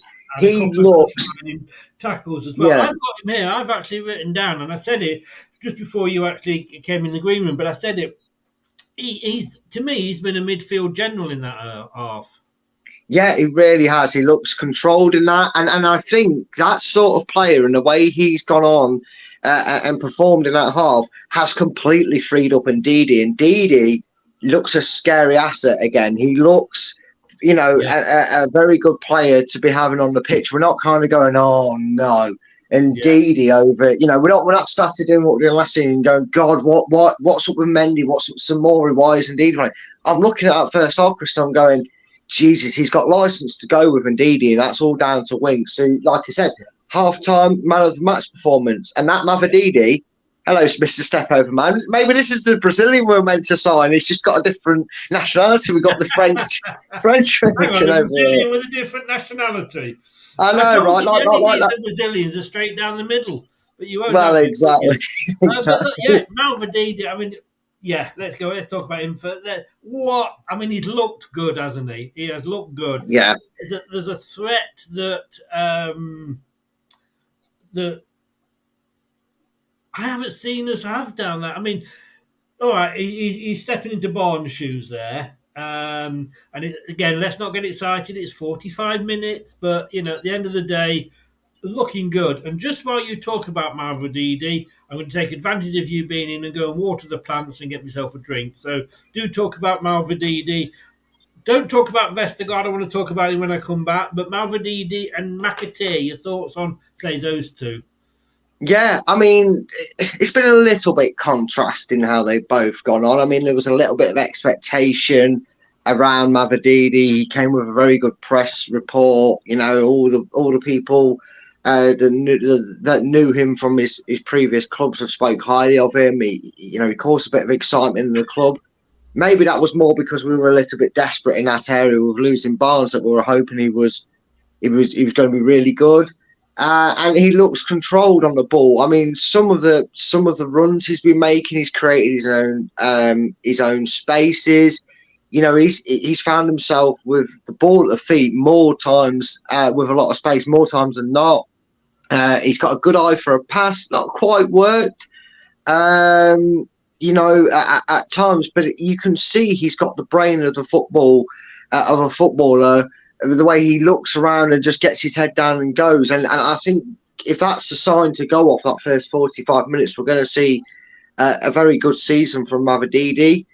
McAteer, I feel bad for him because, gushing over Mavididi, McAteer, not the best of halves, a little bit shaky. I think the nerves of the occasions got to him, but he grew into the game. I think, ironically, when Coventry kind of tried to take the pace out of the game and we had to kind of slowly drag them out a bit in the last 10, 15 minutes of that half, that's maybe when McAteer came into his own a little bit. He seemed a little bit nervous, a little bit heavy-footed. He got a free kick, bit fortunate, really. He fell over, if I'm being perfectly honest. But he grew into the game, and ultimately he's had our best chance of the half. In fact, he's had the best chance of the half. And again, his shot, if I'm being uber critical, you're probably saying if he was playing with a bit of confidence and had a good first half, he probably lashes that across the goal and we come in half-time 1-0 up. But some promising signs. He made some off-the-ball runs. He got himself in space. He seemed engaged in what was going on around him. So both wingers had different style halves, but there were signs to say that they're both going to have decent halves going forward into the second half.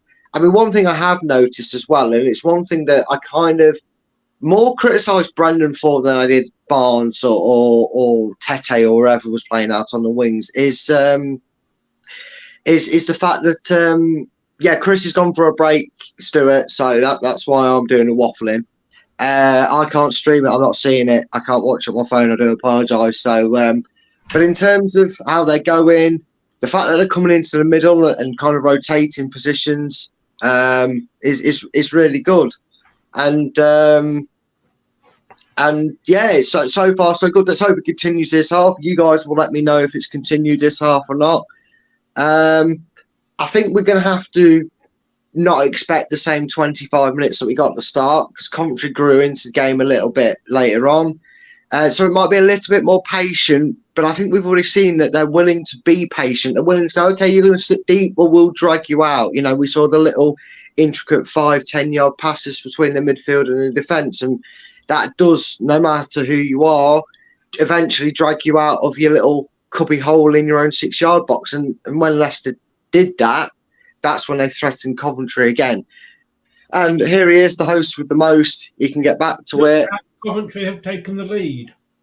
Oh, for God's sake, don't tell me that. Coventry 1, Leicester City 0. 47 minutes gone from a corner, would you believe? Zane, please, no spoilers. I'm going to have to mute you because those are the laws. I'm going to get a timeout. No spoilers until I say it. From the corner, if you need to go, mate, you go and watch it. Wow. No. I'll see you at full time, mate. That's depressing after all that. Welcome back. That was a very short. Is it a shorter half time than it normally is? I think so. I don't know what it was, but Jesus, for God's sake. I'll see you at full time. Let's see you later. Yeah.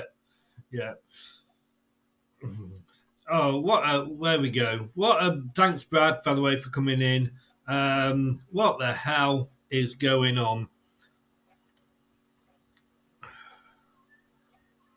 I mean, how, after that first half performance, corner, same old Leicester.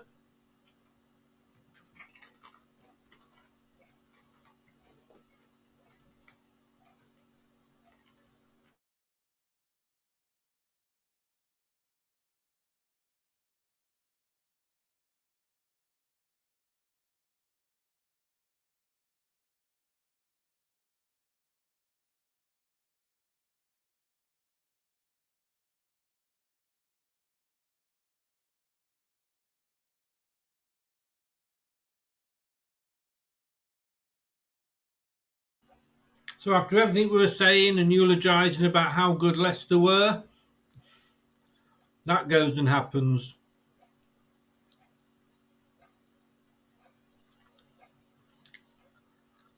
How will Leicester respond, though? You did, Lifty. You did.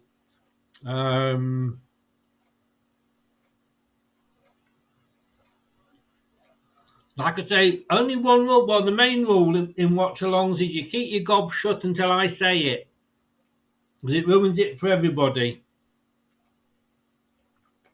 Because it's the first watch-along, I've put the guy on a timeout rather than ban him.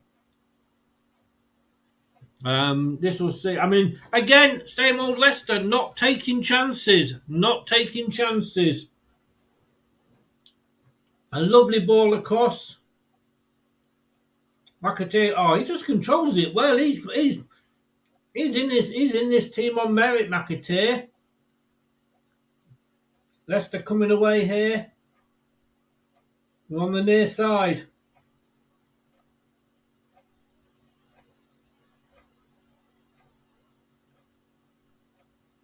Doyle managed to get his cross in, but he was having his shirt pulled all over the place. Oh, no. Coventry again nearly broke them. Yeah, you're right, Jeff. You're right. I came back not expecting. I mean, when you get to a certain age, it takes you longer to go to the toilet.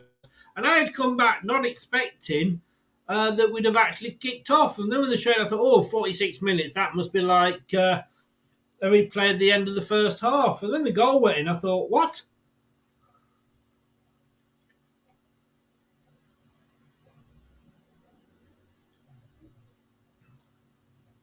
Indeed, he's trying a high kick there, but he just caught the Coventry defender, gives away a free kick. Wow.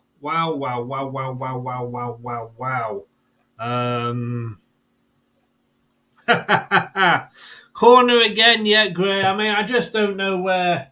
If you're relying on me, Blue, then we are in a worse state than I thought we were.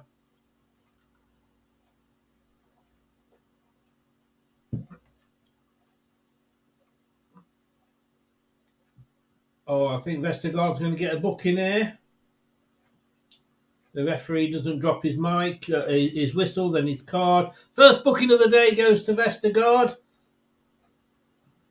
Oh yes, he pulled him in back there. He had his hand on his shirt, right in front of the linesman. He was never going to get away with that one. So Yannick gets the first yellow card of the match. It's a free kick on the near side. Coventry, obviously in the lighter blue with the two strips, and now kicking from left to right. Leicester kicking from right to left towards the cop, which they like to do in the second half. Ball comes in. It goes all the way through there. It was offside, but my God, he had the freedom of the penalty box there, the Coventry player. Yes, he was way offside, but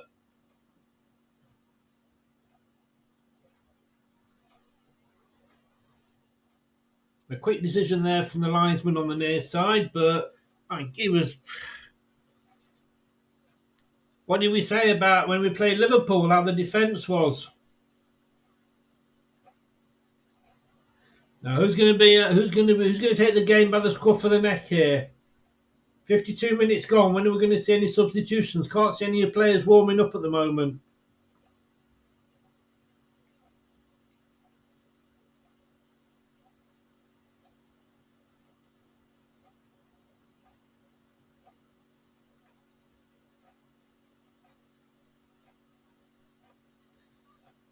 That's in the centre of the park.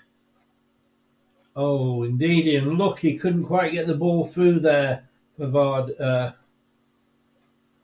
I think it was Vardy.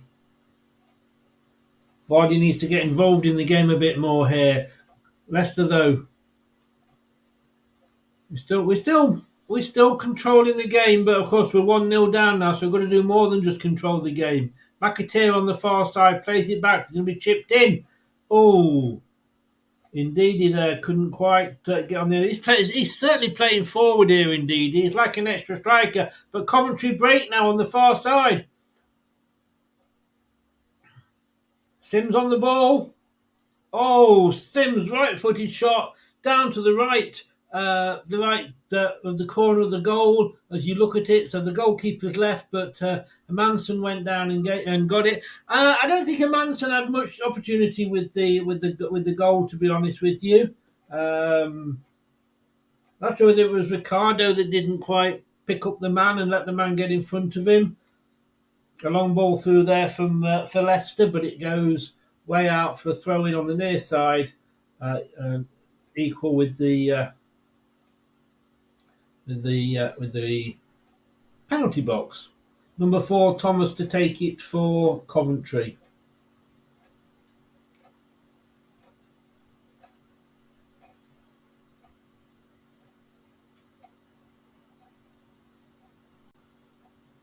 Now Leicester, we're getting a little bit sloppy now with these free kicks.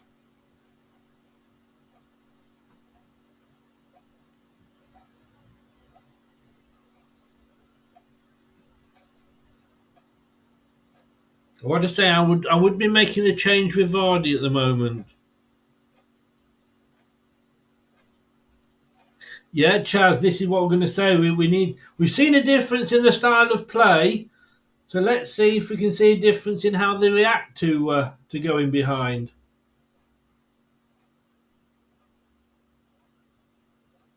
So across there from Coventry, headed clear eventually, but they haven't got it clear actually, but it was headed out by FaZe. Coventry now going to get another cross in from the near side. So little chink inside. They're playing for each other now. Coventry! Oh my God, Leicester! What has happened to Leicester? This is a different Coventry that's come out, and I suppose in a way they knew they were going to get battered in that first 45. But it's a different Leicester as well. It was a good stop by him. It was straight at him, but a good stop by Manson. Avadini's on the ball. He's on the ball. Lovely play to get Ricardo coming forward. Oh, he was well tackled there, and it's no foul. I think you get away with a little bit more here in the Championship. Completely open here, the Coventry striker on the right. Crosses the ball in. It's headed out, and it's another corner. FaZe heading out there.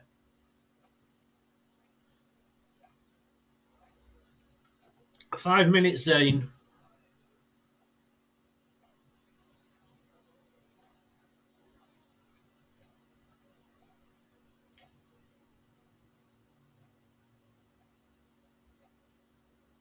Coventry now looking like playoff finalists that they are. We do. Definitely Rowan and Agree Gray. So it's a corner on the far side. It's where the goal came from, but this time it goes straight in, and Manson just stands there, puts his arms up, grabs the ball, says, right, who's available for me for a quick one? And nobody was, so it's thrown out to a defender. They come now with Kieran Dewsbury Hall coming forward on the centre of the pitch. Finds that Mavadidi on the left here, but this time he can't get past the Coventry defender, and it's out for a Leicester throw-in. This is not the comfortable Leicester that we saw from the first half.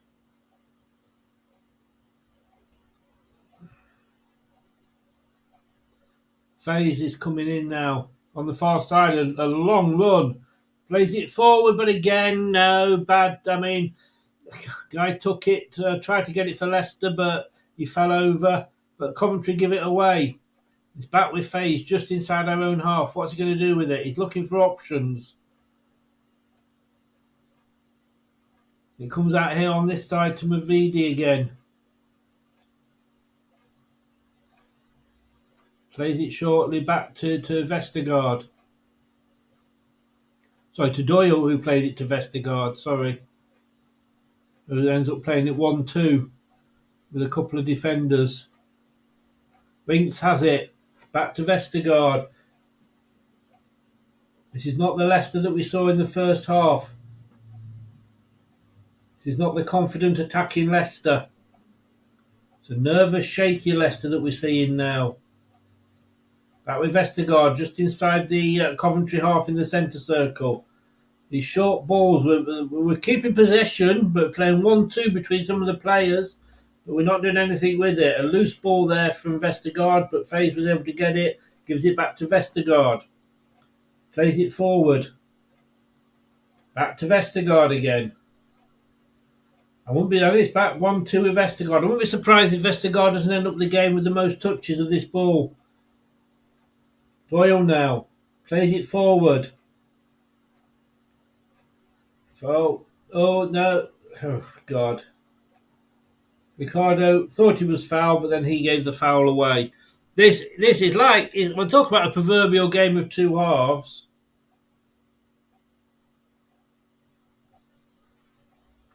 I think the Coventry player played for it, but fair play to him.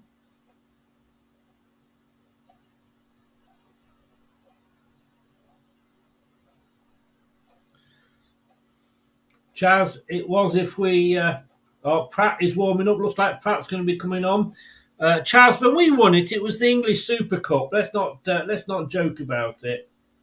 Free kick to Leicester this time. Chef doesn't look too happy. Good job he's on his own on the pitch because he can... too many chefs spoil... No, I'm sorry. That was awful. Was pushing Dewsbury Hall there, but it's a free kick. Dangerous position. This would have been Madison territory.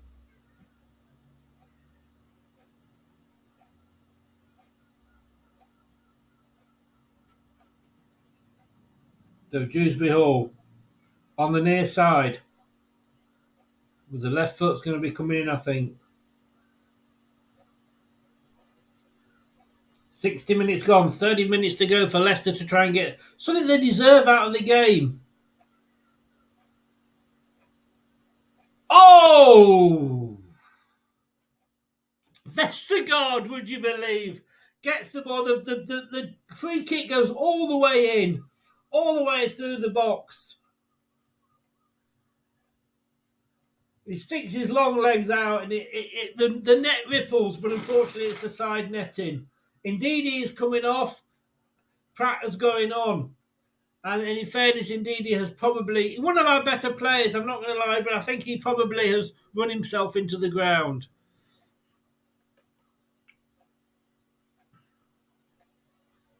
Coventry now with Palmer. Stopped. Oh, they're through! Oh, what a save! Well done, Hermansen. Oh, could have been and should have been 2-0 to Coventry there.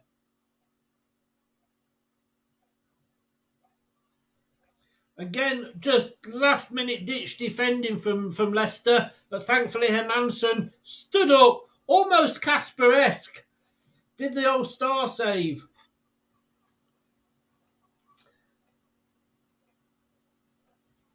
Coventry bringing us down to earth very much at the moment. It's a corner, on the far side. This is where the goal came from Coventry. Leicester got to be alert. Ooh. And Manson punches it clear. Well, it's not clear. It's still just outside the box on the far side. Coventry keeping possession on the far side.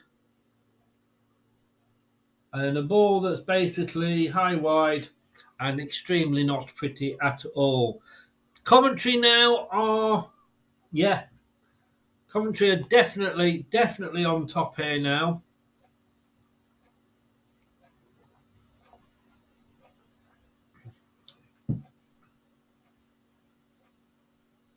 Just looking at the goal again here. Yeah, nobody was picking the player up there. He ran. He was in front of the goalkeeper. He ran forward to meet the ball coming in and headed it in, and he'd left the Leicester defender. Kieran Dewsbury Hall with a long ball over to the far side to McAteer. Chests it down. Attacks the Coventry defence here. Takes the ball into the box. He fancies a shot. Oh, it's come off, but it's still now with Leicester. Get it in. Can they cross it? Can Leicester make any good of it? No. It's still in there. It's still in with a chance. Headed clear now, but it's only as far Oh, Ricardo takes a long shot, but it comes off for a Coventry player for a Leicester throw-in just in front of the dugouts. Leicester throwing the pressure on now. 63 minutes. Ricardo tries one of his famous long shots, but it came off a defender.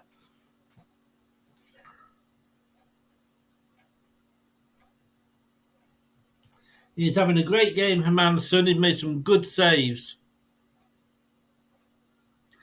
Zane, we do. We do indeed.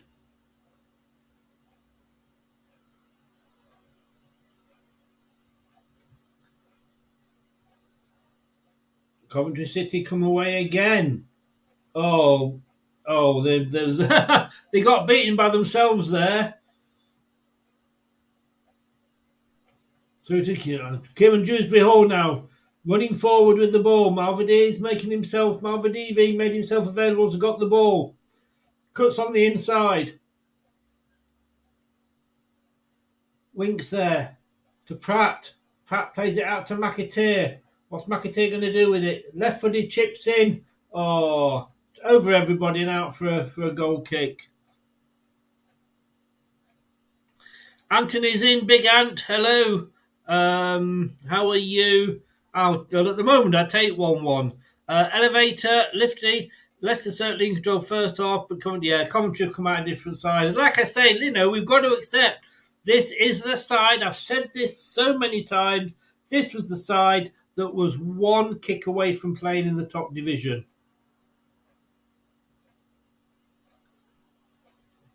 But it is a different Coventry side. Surely that's offside. I mean, is he not offside? He was absolutely way out there, the Coventry player. No, he was fair play. He was split. He had two defenders, but neither of them were in half a mile of him. And that should have been 2-0 to Coventry. The left-footed shot, pulled it well wide of the goal, went outside the 6-yard box in the end. Coventry now had 7 shots to our 4 in this second half. We haven't had a shot on target. They've had 4 on target, of course, including the goal. Oh, Dewsbury Hall, what are you doing? Ricardo's got it. Oh, we're hoping it's going to revert to just sort of long shots all the time now. Of course, Southampton, who are one of the other teams that came down with us, won yesterday. Oh! Vardy.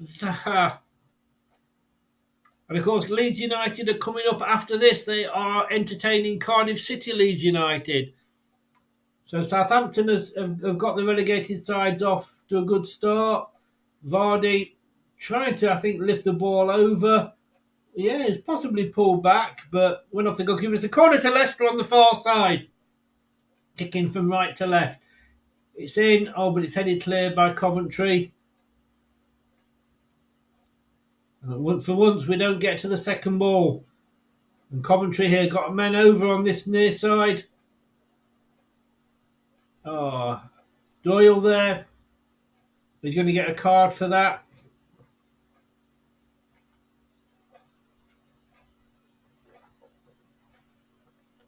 Let's have a look at it. Yeah, it was a yellow card. Luckily, he had defenders covering him. Watford a good start, yeah. Yeah, Zane. Carl is in, Leeds fan, talking about Leeds playing Cardiff soon. I do not know, because we haven't put the ball in the net, Carl, I guess. Do check out the Carl and Levy podcast. It's a nice show on YouTube. Do check it out. So it's a free kick from Palmer for Coventry. Sorry, Hamer for Coventry. It could have been Ben Hamer shooting that one.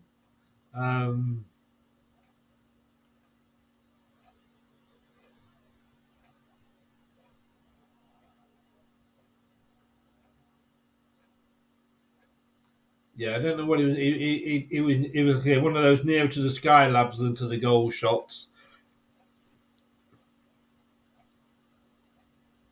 Yeah, I mean, Charles, it literally is 2 Leicesters, isn't it? It's very much what we saw against Liverpool. And again, if you do not take your chances, whatever division, whatever league, whatever level, don't take your chances, you're punished. Again, Leicester back to playing it around the back four. And it's all the way back this now to Hermansen. Who's very much in a sweeper keeper sort of roles.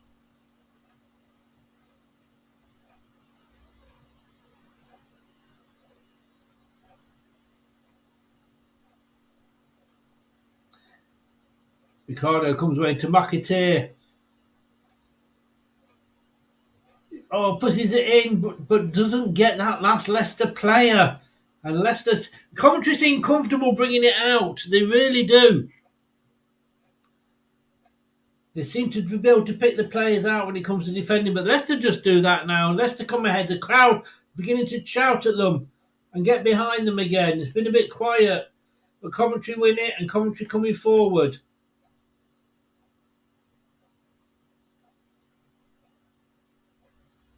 Ricardo with a good tackle. Not sure which way it's gone. There's a substitutions now coming for Coventry. 3 substitutions for Coventry here.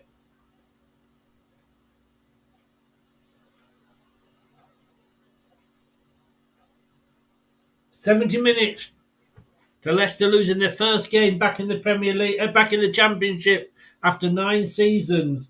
Katey has taken the chance to have a bit of a drink in the East Midlands sunshine.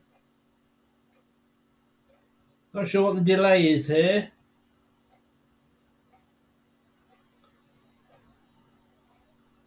I think they're just taking the time, Coventry. Can't blame them. Can't blame them.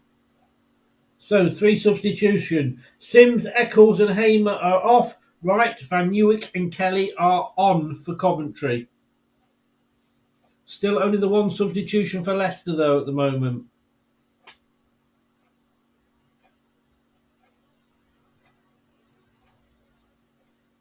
Vestergaard and Hermansen playing keep ball again.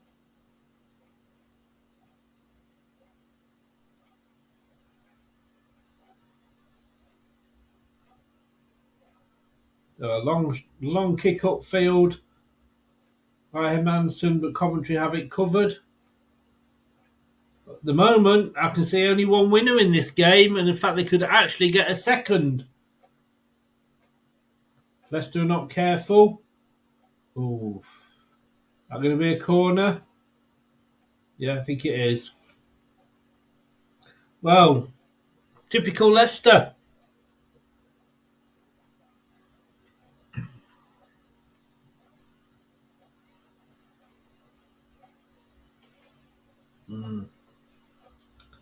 Mark Robbins, they're just showing there. Coventry manager. He's been there a while. He's been there through thick and thin.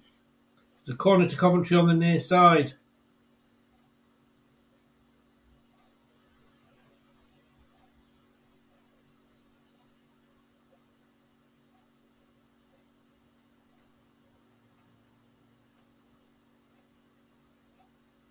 It's headed out there by Leicester from Palmer's corner. But it's back out to him now. Leicester haven't cleared, but he's offside. He's offside.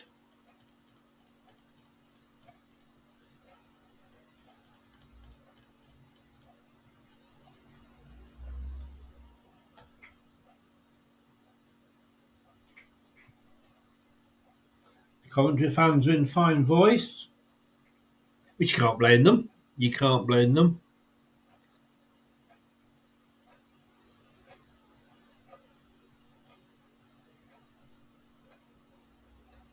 Vardy's still on after 73 minutes. I'm surprised he's not done anything. A long ball upfield there. Mavrodidi's never going to get to that in a month of Sundays. I'm just a bit surprised that Vardy's still on because he's not done anything. But we need to do something because we are literally wide open in the middle of the park at the moment. Don't know what's happened.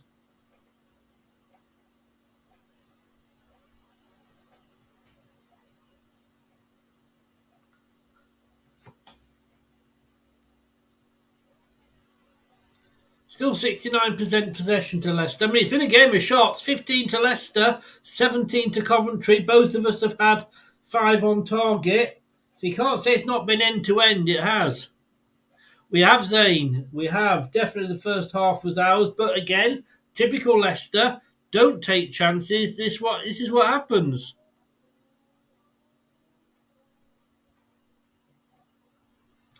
I don't know about that, Scott. We need the Coventry fans to have a go at him, don't we, to get him fired up.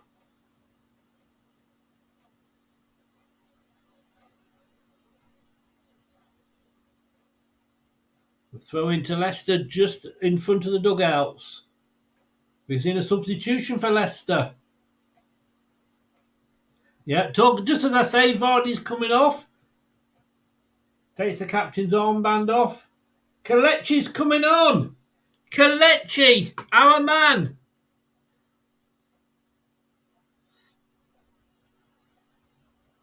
We've got to do it, haven't we? Vardy is off. Iheanacho is on.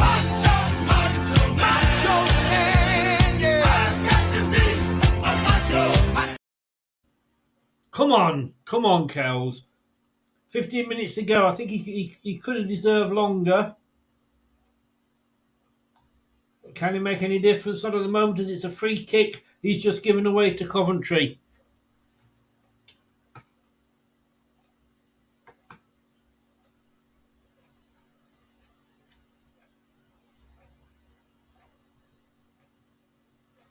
Yeah, I mean, would I take... I mean, I predicted two. Myself, I predicted a 2-1 Leicester win. Still on. For Steve, I went for a 1-1 draw, and I think...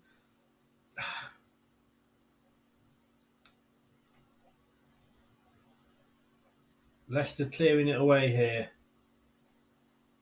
Oh, Invididi. Oh, what he did by not touching the ball... He's going to be a fan favourite. If he can keep this up, Wicks plays it out now. Pratt chips it in. Goal! Yes! Kieran Dewsbury Hall! 1-1! It's back on! Whoa! Pratt! What a cross! What a cross!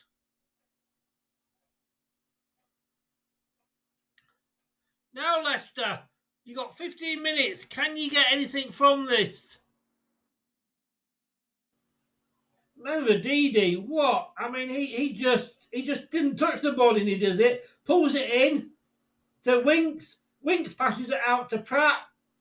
Pratt crosses it in. What a header from Dewsbury Hall. It was a lovely... That is what Pratt can do. That is why we should be keeping Pratt. That is why Dewsbury Hall is on the pitch. What a player. Here, I've not seen him score with his head, I don't think, but he climbed up for that one and he put the ball in. You can't say, yes, probably on the second half. Do we deserve it? Possibly not. And now we're coming away with Malvididi. Oh, and Iheanacho couldn't quite control it. So Leicester's first league goal under Enzo goes to the local lad from Syston, Kieran Dewsbury Hall. Sub lift the rest of the team, I think so. Kieran Dewsbury, 2-1 is on. Yes, it is 1-1. I hope that was after you said that after I said it, Elevator. Otherwise, you'd have to go. Now then, he fancies the second one, Dewsbury. 77 minutes come. Just that back down. I said 3-2. You don't know. How close? Oh, well, yeah, it wasn't a million miles away from Dewsbury for the second. That went. Leicester lose it. Let's not do anything silly now, Leicester. We're back in this game. We'll take the point. Fair enough, Rowan. Cheers, buddy. Yeah, no, that's great. Thank you so very much. I'm Score Scott. We'll be watching that anyway. So no problem, guys. A lovely ball! Oh! He just couldn't quite. Lovely ball from Nacho. See, this is why Nacho, for my mind, should be starting, but, what do I know? Oh, that was no way was that a free kick, ref. Oh, that dummy from Mavidi was absolutely amazing. I mean, just there, and then again, outside of the boot, plays it forward, but unfortunately the Leicester striker, I'm not sure who it was, just couldn't keep hold of it. Pratt is excellent.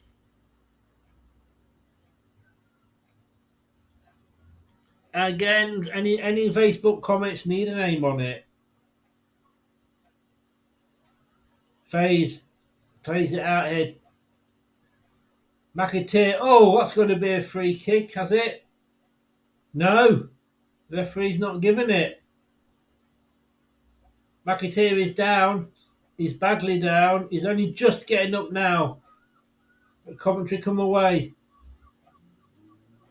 Sliding tackle there. I think that was from FaZe.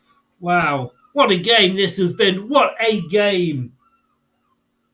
Long cross over there. It's going well wide, but Coventry put it back in. But it's not a very good cross at all. Bounces into the box and into the arms of Hermanson. What a game. What a game. Tell you what, Leeds Cardiff, if you're still in there, Cole, your game's going to have to bring on a lot. If this is what we're going to get this season, bring it on. Bring it on. I see that there was just from Hermanson. He's playing it to a Leicester player who's got some players, Coventry players around him, but under Rodgers would have given it away. But we seem to just be more confident on the ball. Dewsbury Hall, socks around the ankles. Malvadivi. Maybe by the end of the season I will start to learn to pronounce his name.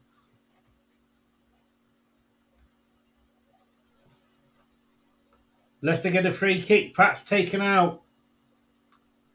Latatutori. No booking for him though. Just the two bookings. I think it is to Leicester players at the moment. Another free kick as well. To Leicester, same player, and I think Winks is asking the question.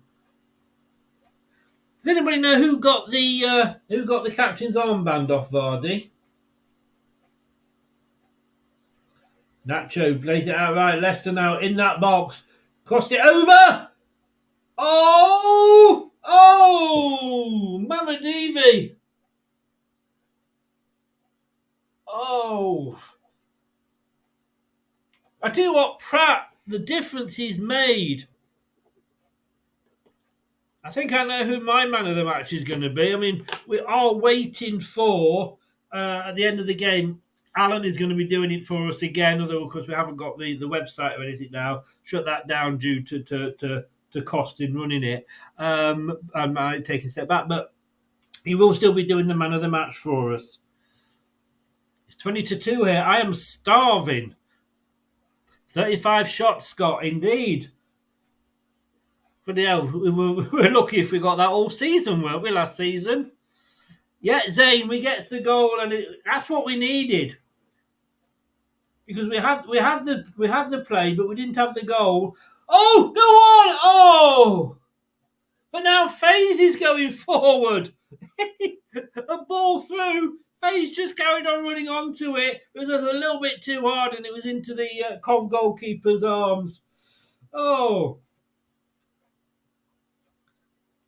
Yeah, I think that goal did knock the stuffing out of us, but we didn't let our heads go down. And now we've just won the ball back with Kieran Dewsbury Hall.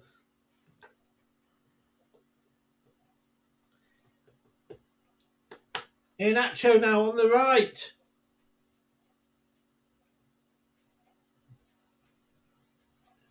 Yo!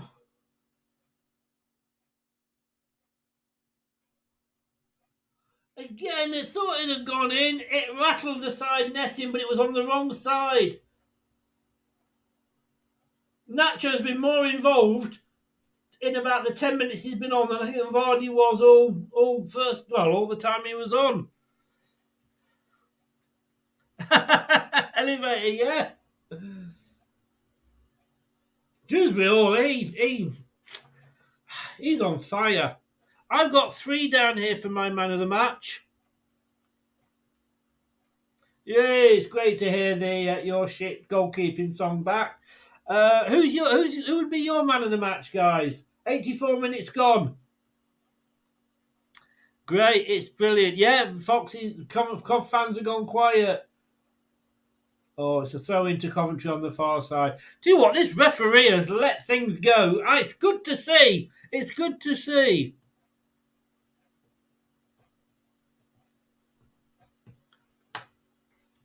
"30 watching, 31 watching now. Please smash the likes if you haven't done, please, guys."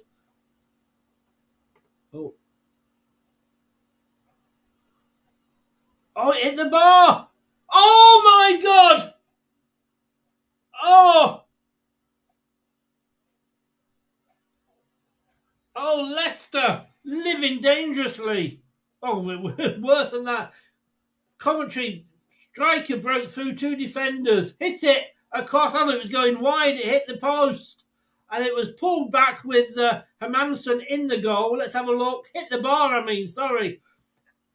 Hermansen ends up in the goal, and the ball is just brought across and wide. Vestergaard, I think, did enough. Well done, Vestergaard. Did enough to put the first strike off.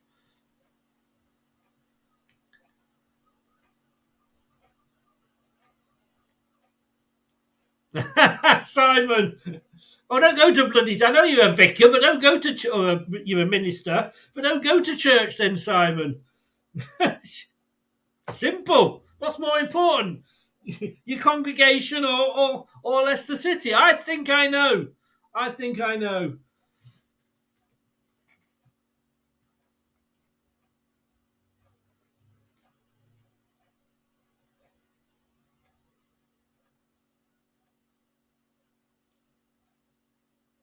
Can Leicester win the last 5 minutes here? Yes! Yes! Yes!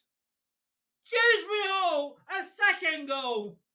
Are you watching, Madison? Are you watching, Madison? Kieran Dewsbury Hall, 2-0. Sorry, 2-1. Fuck knows, 2-1. Dewsbury Hall. Wow! 3 points for me in the prediction league. Well. Simon, you better not go to church next time we play on a Sunday. Looking forward to seeing you next week, mate.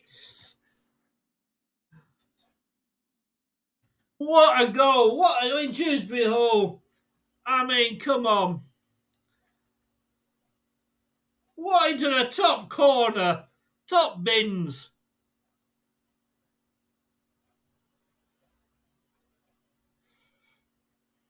Wow.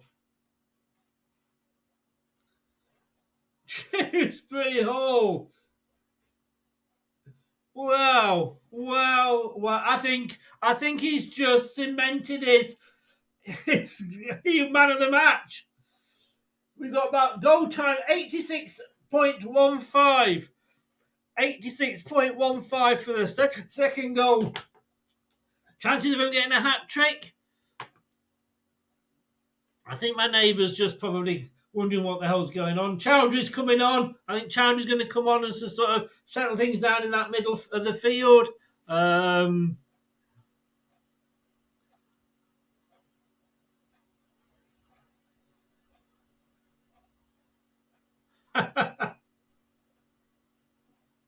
Sheaf has been booked. Amen. Yeah, get in. Thanks, Simon Lawton, for coming in. Dearly beloved. Well, yes. Like I said when he scored one, just showing the goal again. Oh, God, the goalkeeper just stood there and went, I ain't getting that. Wow. Maybe now, no matters, KDH will come into his own. Possibly. Simon, have a safe journey down, mate. I'm going to be seeing you next Friday. Be great to meet up with you and have a beer or 10. Yeah, here we go. Arsenal straight away. Arsenal are in there. But you know what will happen, Anthony? About half of your fan base will put pictures of him up in an Arsenal shirt and he'll end up going to Tottenham. Just like Maddison. Gray, KDH, indeed. I'm not even watching the game. The reaction, Chris, was priceless. Thank you, Scott. Exactly how I was. And what an assist goal, Myvadivi and KVH. Chowdhury's coming on. McAteer's coming off. He's had a good game. Paddy's in. Paddy, I was playing your music last week, mate. How you doing? Well, I'm not sure if you're a mascot, but you're a lucky something or another. Welcome along. Dearly for nothing. Indeed. Great character from Leicester, indeed. Leicester boys we are. Next James Maddison. I think so. Who needs James Maddison? Looking forward to it, mate. Me too. It's been a while. Simon is an old workmate from years ago. 9 minutes! 9 minutes of injury time? Where the fuck did that come from? I am sorry, but no way.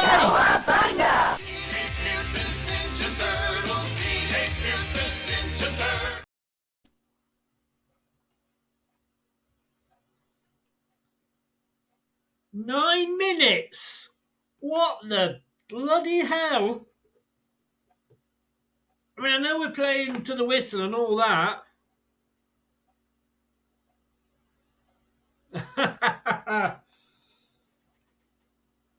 I may have said that I wasn't too excited about this season. Is Winks going to get booking? Yes, he is. Referee's got a little bit Clinton happy. It's time for Coventry to steal it, though. Yeah, but I agree, Geordie, and I am all for them doing this because I do believe that you pay for 90 minutes football, and when you get about 60, it's ridiculous. So yes, hopefully it will stop players going down and rolling over for 10 minutes, or if you're a Burnley cheating Cornet, edging yourself back onto the pitch, cheating Frenchman. But yeah, but I just don't know where that 9 minutes has come from. Get it out. Just kick it up and out. Who cares? We've been brilliant from 1-0 down. Mavropanos is free. Nacho's free. Can he get the ball to him? No, he can't. But he does get the throw in. No, I agree 100% with the rule. I just don't know where the 9 minutes has come from in that particular case. Like Lifty says there. Oh yeah. I called you Lifty last time. I hope you don't mind, Lifty. It's easier.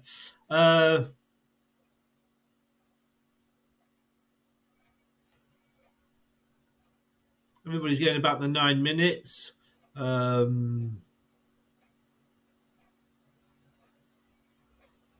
You got the Leeds team there in the chat from Totally Levy. Oh, well defended, Leicester. Oh, Leicester now playing with it. Don't forget Leeds Cardiff coming up. I'm presuming that I don't know. Carl, are you doing a watch along for that? Coventry got the ball on the far side.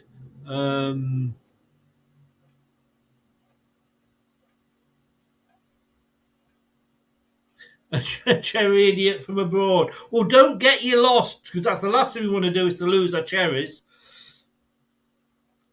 It has been a very, very enjoyable game. I say that now, of course, now we're winning 1-0, but even it was a tale of two halves. But how many shots have we been having in this game? I mean, I'm just looking there. 40 shots. 40 shots on... Oh, wow. Oh, not today. Well, obviously Leeds Cardiff. Leeds are hosting Cardiff next on presumably on Sky, and then I'm not sure who the third game is, but there's a third game coming up.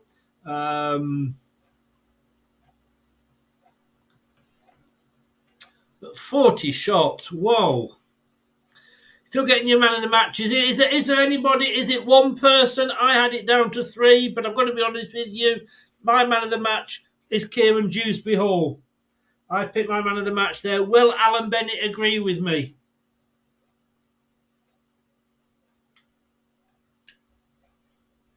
So we've got 5 minutes. I don't know. Does it include the first half as well?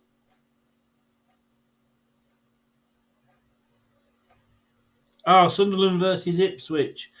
I got Sunderland as potentially going... Sorry, Geordie. Just realised. But I have got them as potentially going up. Oh, Coventry there. On the edge of the Leicester box. Leicester defending in numbers now. Wouldn't it be great to start the season off with a win?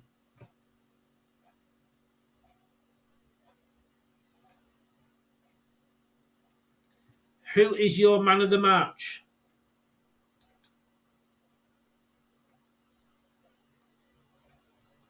Oh, anywhere will do for Leicester. Vestergaard there just belts it out. Belts it out. He's had a good game. I'm not going to lie.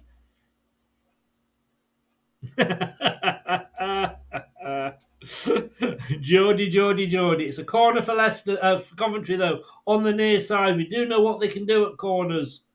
What's going to happen? It's coming in. Oh, it's headed away. It's headed away.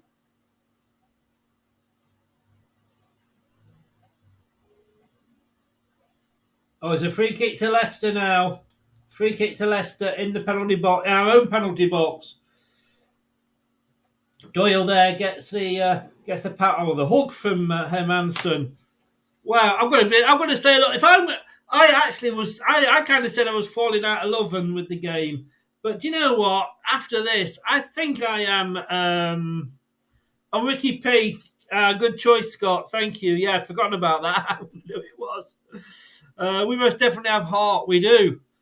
No, I'm not doing the community shield. I'm going to go and have something to eat when I finish this. Well,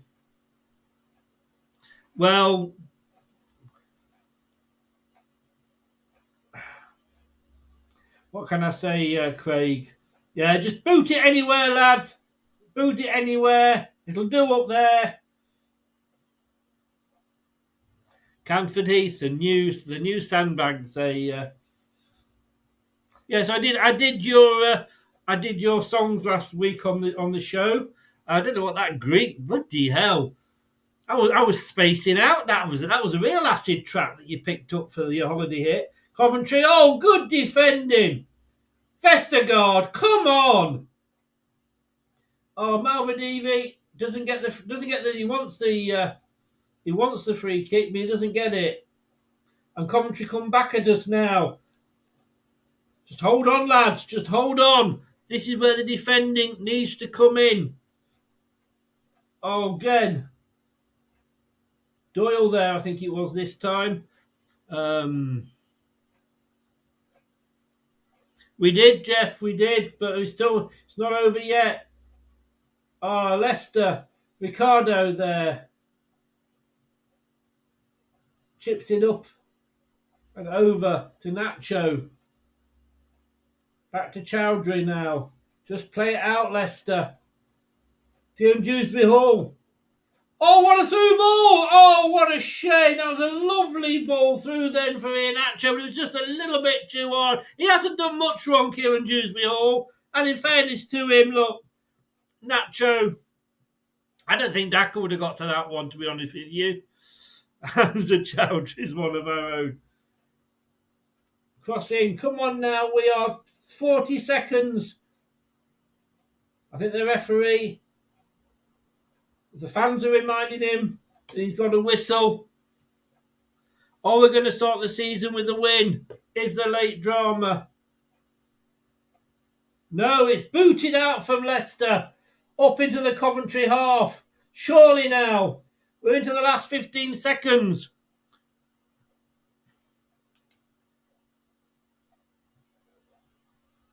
Leicester got it again.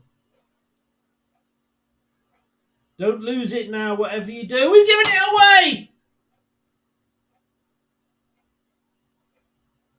Oh, Chowdhury!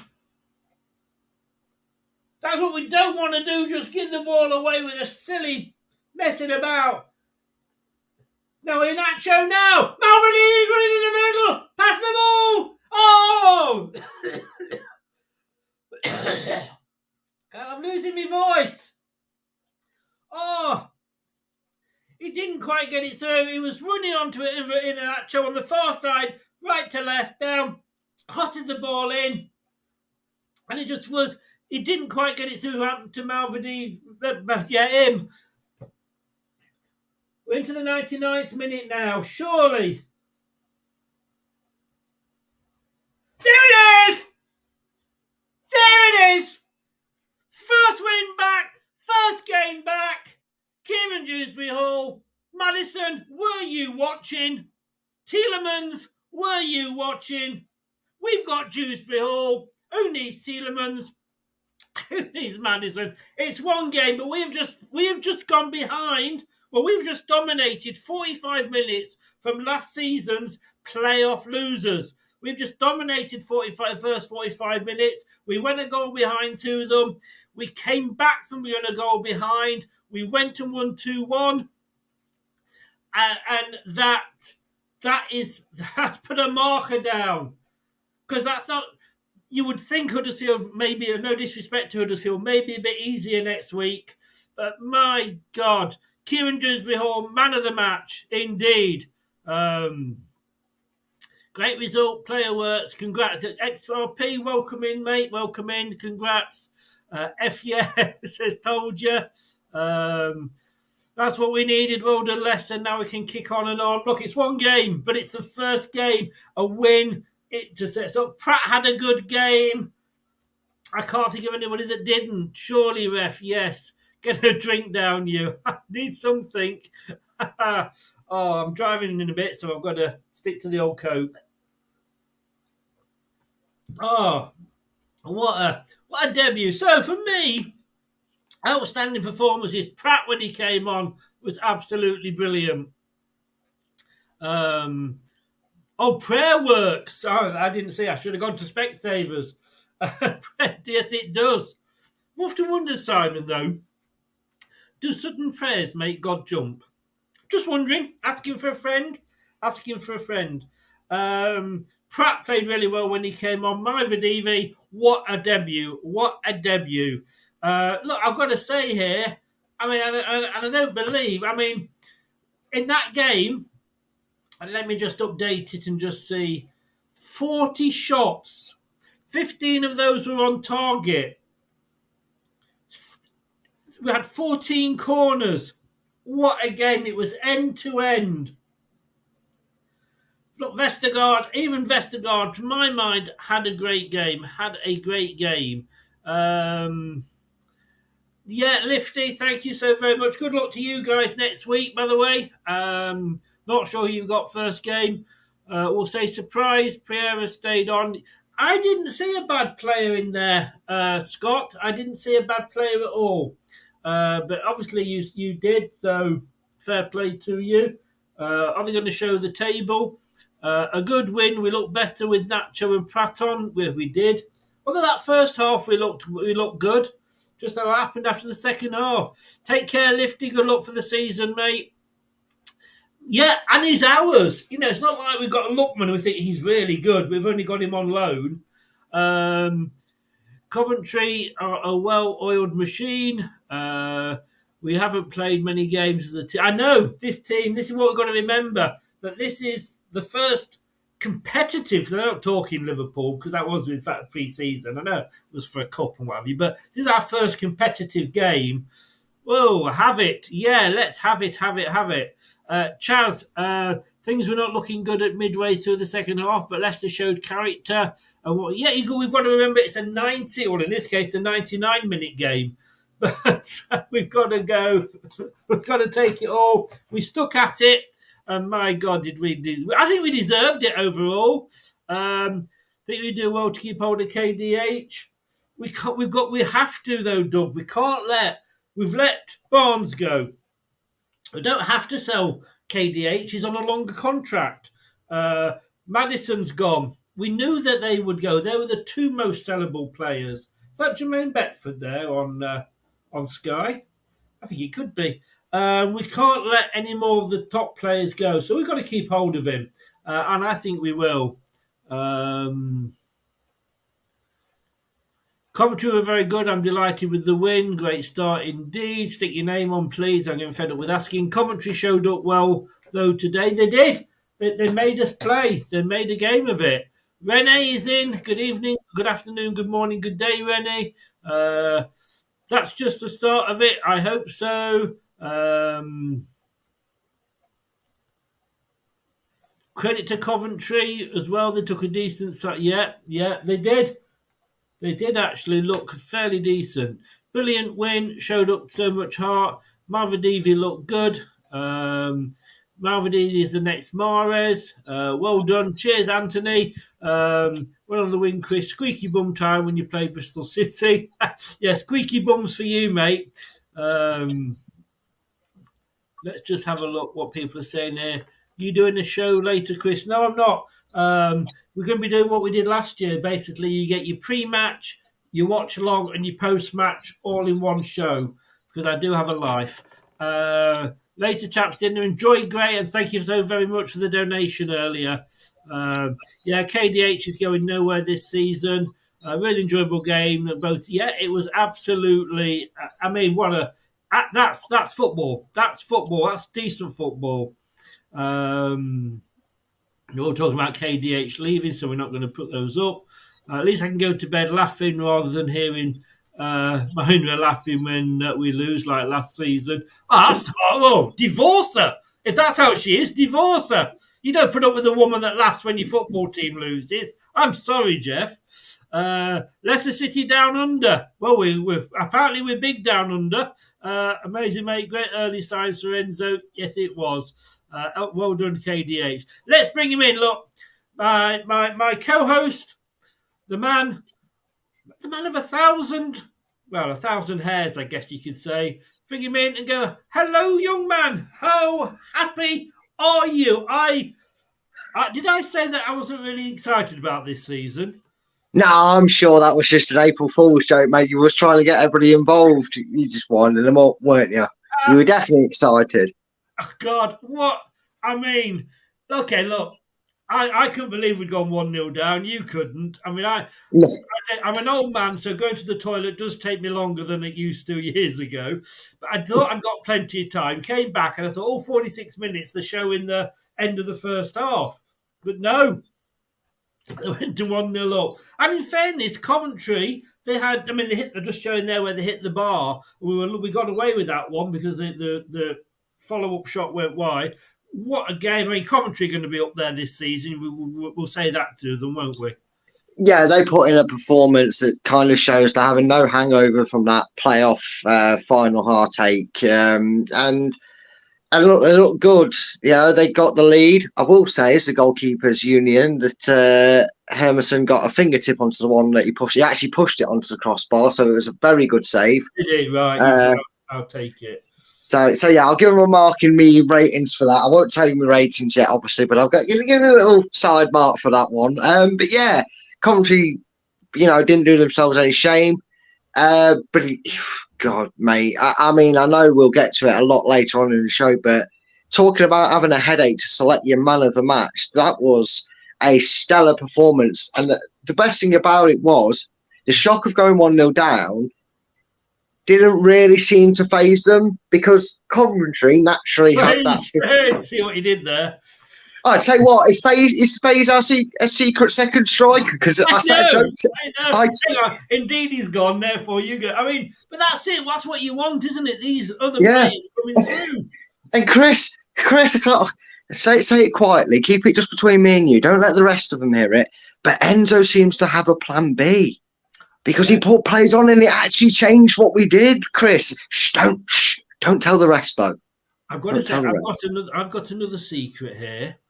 Okay, I'm listening. Are you ready? I'm going to say, I just need to line up Well, I didn't know what to play, and I guess this one sums it up best. I don't know, it's so difficult not to look smug at this point. Because I do believe I got 3 points in the prediction league for that. Well, the adjudicator of the Football Predictions League Association should be able to tell you that, as I make fancy words while I go all the way over to my paperwork. I know. Chris, you went 6-0, mate. No, you are correct, it's a mate. double whammy, because I got myself 3 points and I got no points for Steve. No, you did not. You failed to give Steve. In fact, you probably went for a traditional Steve there, and somehow got no points. I can tell you. Psychology. Yeah, I can tell you that result has gave plenty of boosting points to some that needed making up from others, shall I say. There is going to be a few surprises when I reveal the results on the next prediction show. So, yes, very, very well done, Chris. I've docked you a point now just for your cheek because I'm in charge. You don't want to do that? Do you want to make the boss angry? No, that is very true. But no, mate, the response was good. We knew Coventry were going to have that 10-15 minutes, which they did, but we didn't look out of sorts, which is something, unfortunately, we've become accustomed to. It was play the game, keep going. We tried to create a little bit, and just when we started to work our way back into the game and get a bit of control into it, he makes the changes. And ironically, it was probably one of the two changes that he didn't make that had the bigger impact in the goals themselves. But boy, Dennis Pratt, third time's a charm at making yourself a player in this squad, because he took over from Ndidi and he really got us back on that front foot. And when we went 1-1, Dennis Pratt was really running around and getting on everything. I was impressed by everybody's display. Even Vestergaard, mate. I can see why. I've always liked that Vestergaard. May I just say, Chris, I've never had a bad word to say about him. I was crying when he was going for him on loan. I was so glad he got cancelled. I wasn't desperate to see him leave this team as well, because clearly his age and experience is what we need at the back. I'm going to be honest with you, he made some great last-ditch tackles. He did. Well, he freed up face to go forward, didn't he, by staying back? Well, I think that's what possibly Enzo sees in him. He must do. And I've got to be honest with you, I would be surprised the guy that actually gets the most touches for that game is not Vestergaard, because he was stood there and he was going to you, to me, to you, to me, to you, to me. Yes, he really was. It's like this one was just stick like that, just carry on doing that for the last 20 minutes, But yeah, you know what? It makes you feel like one of them comedy sketches. You know, when the one person in the room knows that if they mention it, they're all going to get looked at. I feel like Brendan's the naughty kid in the corner classroom, and Vestergaard's gone, well, you would have seen me play like that if somebody would have played me in that state. You know what I mean? Like, everybody's looking at, after that performance, everybody's looking like, well, maybe if somebody picked him and played him like that, we would have seen Vestergaard play that way for us last season. Exactly. I mean, we look, like I've said about him, he is a Premier League defender. He was a Premier League defender for 8 years, was it, wherever he was there? Yeah. And we joke, I mean, I know Southampton let 9 in, but he wasn't the only Southampton player on the pitch, so you can't say it's all him. And buying a player, you can, like with Samora, if you're not going to use that player in the position that he is 90% known for, don't fucking buy him. Excuse my French. I shouldn't put money in the jar. There we go. So, well played. And we're going to go through the players in a second. First of all, referee got a little bit card happy. Yeah.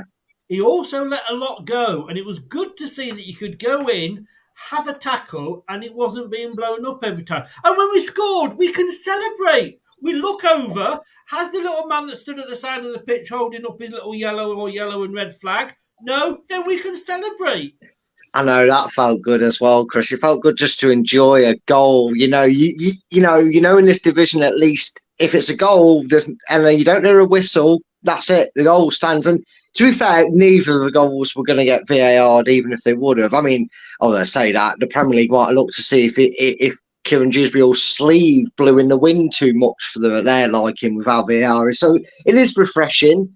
And boy, oh boy, I mean, God, I don't want to. All I'm going to say is, I know we gushed about a few prematurely, but that Mavadidi. I mean, did you see his run? Did you see his run for a chance where he just picked it up? He came all the way back, defended his own box, and kind of was like, "No, that's my ball. That's still my ball. It's still my ball." And then got it all the way down to their box. I mean, brilliant. There was one, and it might have been for the first goal actually. Yeah. And he had the ball, and he didn't actually do anything with it. He went for it, he left it, and then got it. But I mean, he did more by not touching the ball than he did by touching it. I mean, his awareness, he's already showing. Like you said, Chris, last season we'd have looked at a player getting on the wing and going, "Oh, he's stopping. Why is he stopping?" He like you said, he made more of an impact because he kind of went, "Okay, I can't go my way. Where can I go? This way. You're my option." And he just drove forward, and it really showed because you had Pratt, and then when he was on, you had Ndidi, you had Dewsbury-Hall, you had Vardy, and when he was on, and Kelechi and actually all driving with him, and then you had the reserves of McAteer and Winks filling the gaps and getting out the other wing.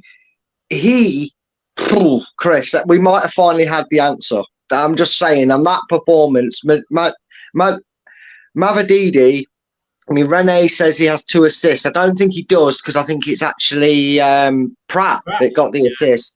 Got the assist for the first, but he played a vital part in it, him and Winks for the first goal. And then, did I say a cheeky nutmeg for the assist that he did get? I think he told the Coventry player to close his legs when he threaded it through to Kieran Dewsbury-Hall on the replay. I'm going to say thanks for popping in, Simon. Simon, who I haven't seen. I think, I used to work with him in Leicester, and I left Leicester when I was 20, and I'm now 62. So that's how many years ago, and I met him once since then. So looking forward to seeing him again next Friday. Really looking forward to that. And yes, it was a bit empty, but it was my drinks. It was my drinks one, mate. So I'm waiting because Brad's got about 50 quid to put in there to top it up. So I'm just waiting for you to start paying me, mate, so I could do it. Don't be silly. Right, time to go. Thanks, everybody. Yeah. Look, I mean, okay, let's. I know you're not stats, but a stats man, but I'm going to go through the stats anyway. 40 bloody shots. I mean, we joked about football, didn't we? We joked about this is proper football in this division, but it bloody is. 40 shots, 20 each. I mean, if that game had ended as a draw, you couldn't have complained, could you? No, you couldn't have. I mean, again, whether we liked it or not, you have to credit the opposition. And Coventry did fight. And even, I think it was Lee Hendry on commentary at the end, he said Coventry won't struggle this season playing like that. They'll get more wins than losses. And I'm just glad they lost this one. I've got to be nice to my mum, though. I've got to be nice to my mum now. She's a cop. Remember, yeah, don't upset her. We have to remember that this, as I've said so many times, one kick-off being in the division above us for Coventry last season. So we're not playing, no disrespect to Southampton, we're not playing Sheffield Wednesday, who just got promoted. We're not playing Ipswich, who just got promoted. We were playing the fourth best team in that division. All right, they may have finished 5th or 6th, but by losing the playoff final, 3 went up. They would have been the next ones. So they only went out, like I say, by a penalty kick. So we weren't playing silly buggers. This is our, the team's got to get used to each other as well. That most of that team, not all of it, but the majority of that team have been playing together for a while. We've got a lot of new signings in, but the future's bright, the future's blue, mate. Yeah, it is. And again, that notorious word that has cursed us, the plan B was definitely there. The shape, the movement of players. I mean, like I said, Wout Faes became a second striker for the last bit of that half. The aggression was there. The midfield seemed to interchange into, Winks and Dewsbury-Hall being much more forward, and it paid dividends. Well, it got 2 goals from it. Exactly that. And we found a way to kind of break through that Coventry sternness. And for the first time in a long time, Chris, once that second goal of the game went in and it was 1-1, it was the first time in a long time that I looked at us and thought, it's us going to score now. If anyone's going to win this game now, it's going to be us. And when the ball nestled, it flew into the net for his second goal. I mean, what a finish that was. You know, bit of a pedantic booking. He didn't take his shirt off, but he lifted it up and then overexerted celebration. I think my shirt was over my eyes at that particular time. With my body, that's not a particularly nice sight. Yeah, I did notice the view account went down when that happened, mate. You keep your shirt on, you keep your shirt on. But no, I mean, it was a brilliant result, and it kind of the result and performance that you kind of expected, wasn't it? We didn't want to get too carried away. We weren't thinking we were going to steamroll them 3-4, 5-0. We thought it was going to be a nitty gritty, and at the end of the day, had Coventry got the point, you couldn't have begrudged them. And the fact is, we've kind of just got that little extra gloss onto it, isn't it? It's a 2-1 hard-fought win, but we've got the ball rolling in the Championship. You know, that's all we could ask for from the first game. And on paper, Chris, this is going to be our biggest home game this season for the occasion. So you couldn't have asked for a better way to get it up and running. No, you can't, not at all. And look, at 1-0 down, I mean, I thought, here we go, same old, Leicester City.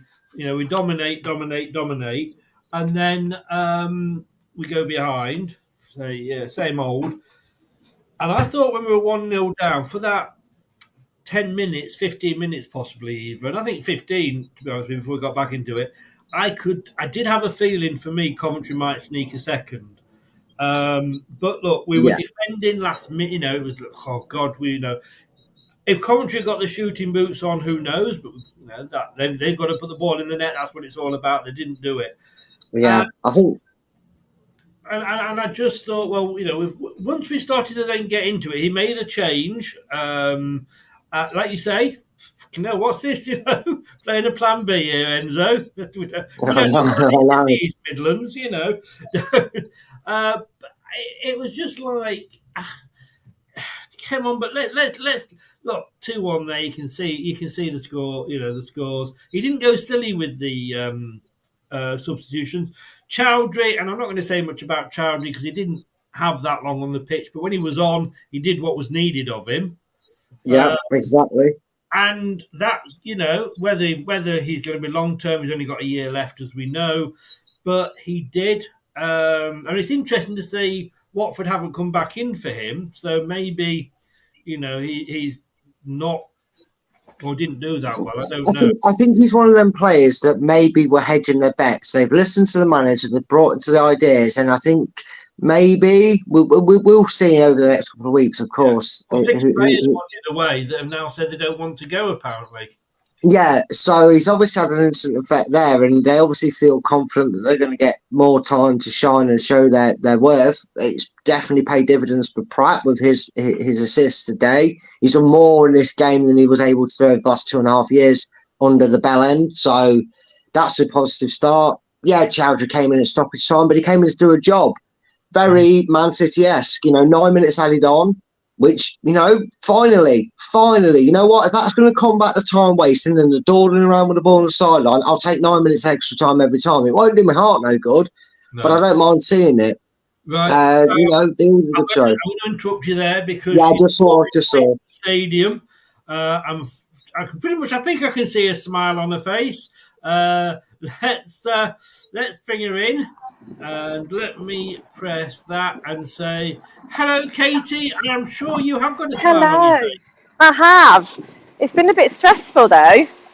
Yes, for 15 minutes in the second half, it's like, oh, here we go again, Leicester.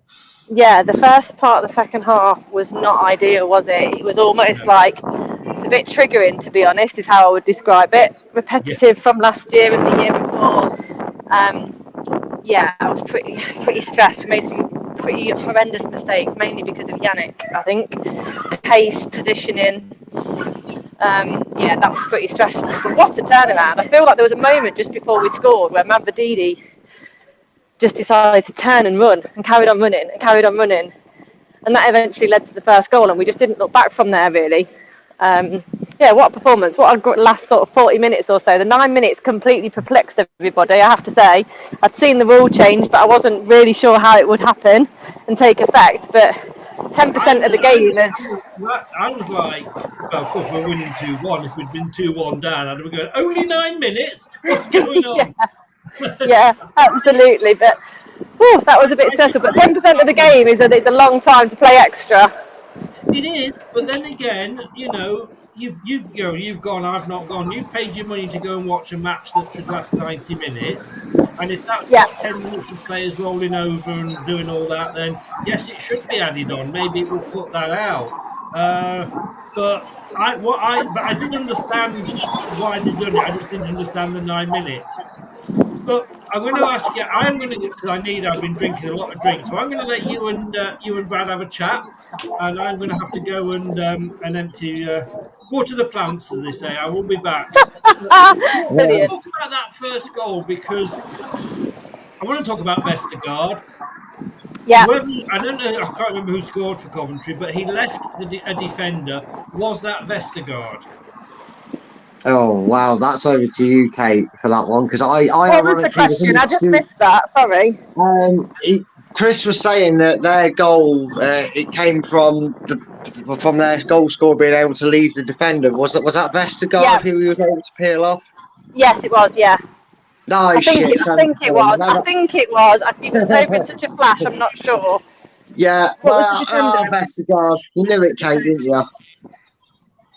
Was it Vestergaard at the corner? We're not sure. It happened so fast. To be fair, they had some great corners coming in that we just didn't deal with very well yet again. It was just a bit of a nightmare, really. That, like, the dreaded set piece every single time again. But the first goal, header, KDH seemed to take it with ease, to be honest. And I just thought it would be one of those days.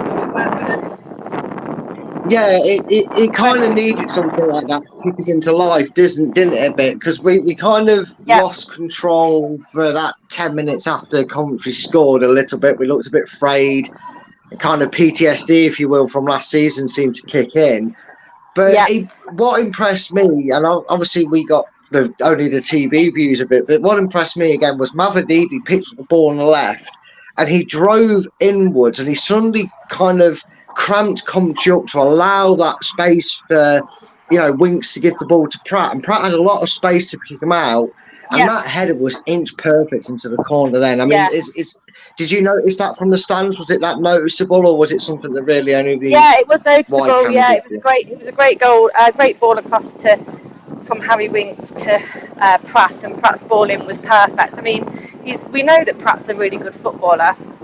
It's just that no one seems to be able to decide where to play him on a regular basis. I think his class is there. I don't think he's clumsy with the ball. I think he keeps the ball really well. I think he can pass it really well. It's just where you play him. I feel sorry for him in that manner, but he came on and did his job perfectly today with his inner Barbie pink boots, channeling his inner Barbie. Inch perfect for KDH, absolutely inch perfect. It was great. It really gave us that bounce we needed. The stadium was absolutely rocking. Because Coventry have been giving us some stick. That second half, for the first 20 minutes, Coventry gave us a lot of stick, and fair play to them. They were in full voice as well, relishing the win that they thought they were on for. And then I thought KDH could have scored again, couldn't he? A couple of minutes later, actually, after the first goal. And we just seemed to take our momentum as well. And then Hermansson made some amazing saves. Yeah, he did. He played really well in that for some crucial saves.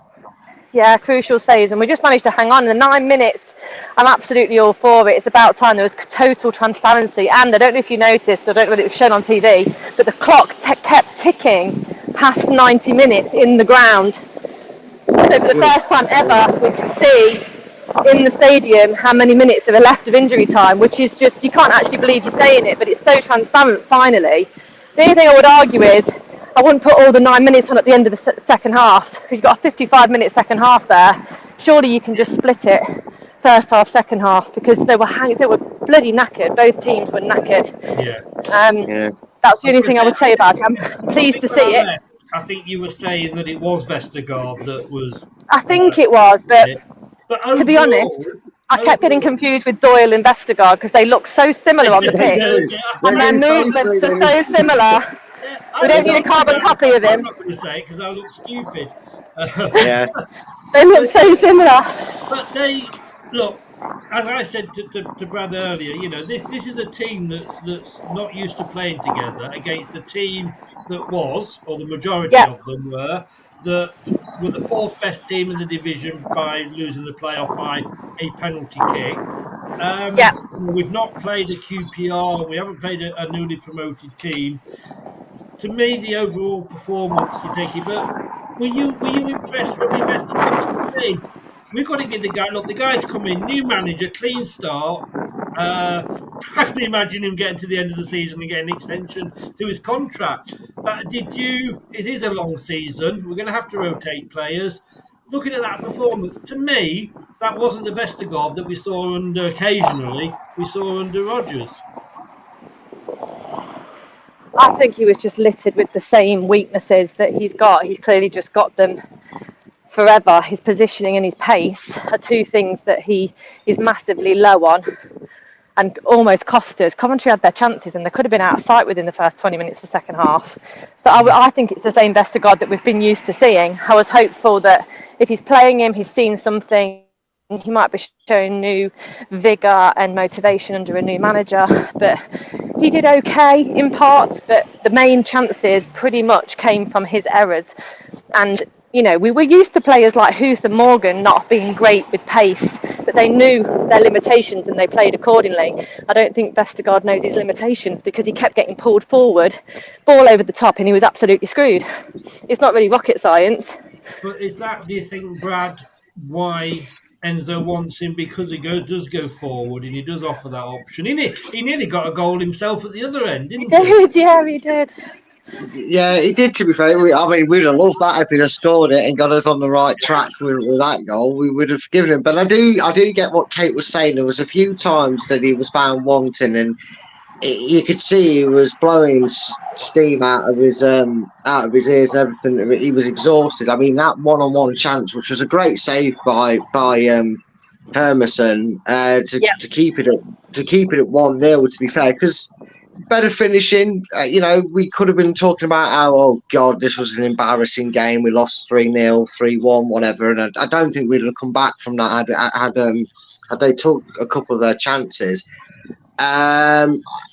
I think maybe he does need to not be so aggressive going forward, especially when Coventry have just committed men forward. And you know, if you lose the ball, they're still going to have them bodies forward.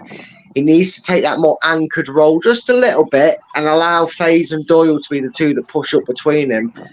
But when he's afforded the space and when he's afforded the time to pass the ball, he was composed. I just think, like Kate says, he needs to kind of understand his own restrictions and what he's capable of at his age, and maybe, just maybe, we'll see a better player than we have been before. But it was far better from McCry than what we've seen before from him, Chris. I will say that much. I think Ray's been a little bit unfair there, but it's his opinion and he's very much entitled to it, and I put it up. Vestergaard is useless, slow, zero heading ability, weak. I think that's a bit OTT. Kate, I'm going to let you go, but before I do let you go, thank you so much for doing this. And no worries. Sorry I lost you early with the signal. I kind of know how close I can get to the ground. We know what it's like, but having the build-up to the match and then obviously the post-match reaction is fantastic. I just want to ask you before I let you go, and we'll see you, of course, tomorrow night at 8 o'clock for the chat show. Are you there, or you seem to have frozen? No, she's there. I'm here, yeah, I'm here. I think I'm just standing still. You can see my hair blowing a bit. Yeah, she's doing a L'Oreal advert. She's just getting a... Very quickly, Vardy. I mean, he didn't seem to be in the game much. 70 minutes, which I was surprised he started. Were you surprised he started? And from the perspective of being there, what was your opinion of him in the match? I wasn't surprised he started. I guessed he would start simply because I think he's such a team lifter. I know he might not put the performance in that we're used to seeing, which is there's so many factors with him at odds there. But I wasn't surprised. I was surprised to see him as captain. I thought that meant that we might have a 90-minute stint out of him, but we didn't. And I think it's just the same old thing. We didn't get the service that we're used to him having. But yeah, he wasn't in the game today. But he was there enough. He had a presence. He did some good, good off the ball stuff. He did some good passes. He's always busy. Which it's just time to find another alternative. We don't see on the TV is the off the ball stuff, Yeah, he was doing off the ball stuff, and he just gives the team a boost. But it is, it's time and overtime to look at other options. Really, I thought Nacho was pretty poor when he came on. I was quite frustrated in the 9 minutes of injury time.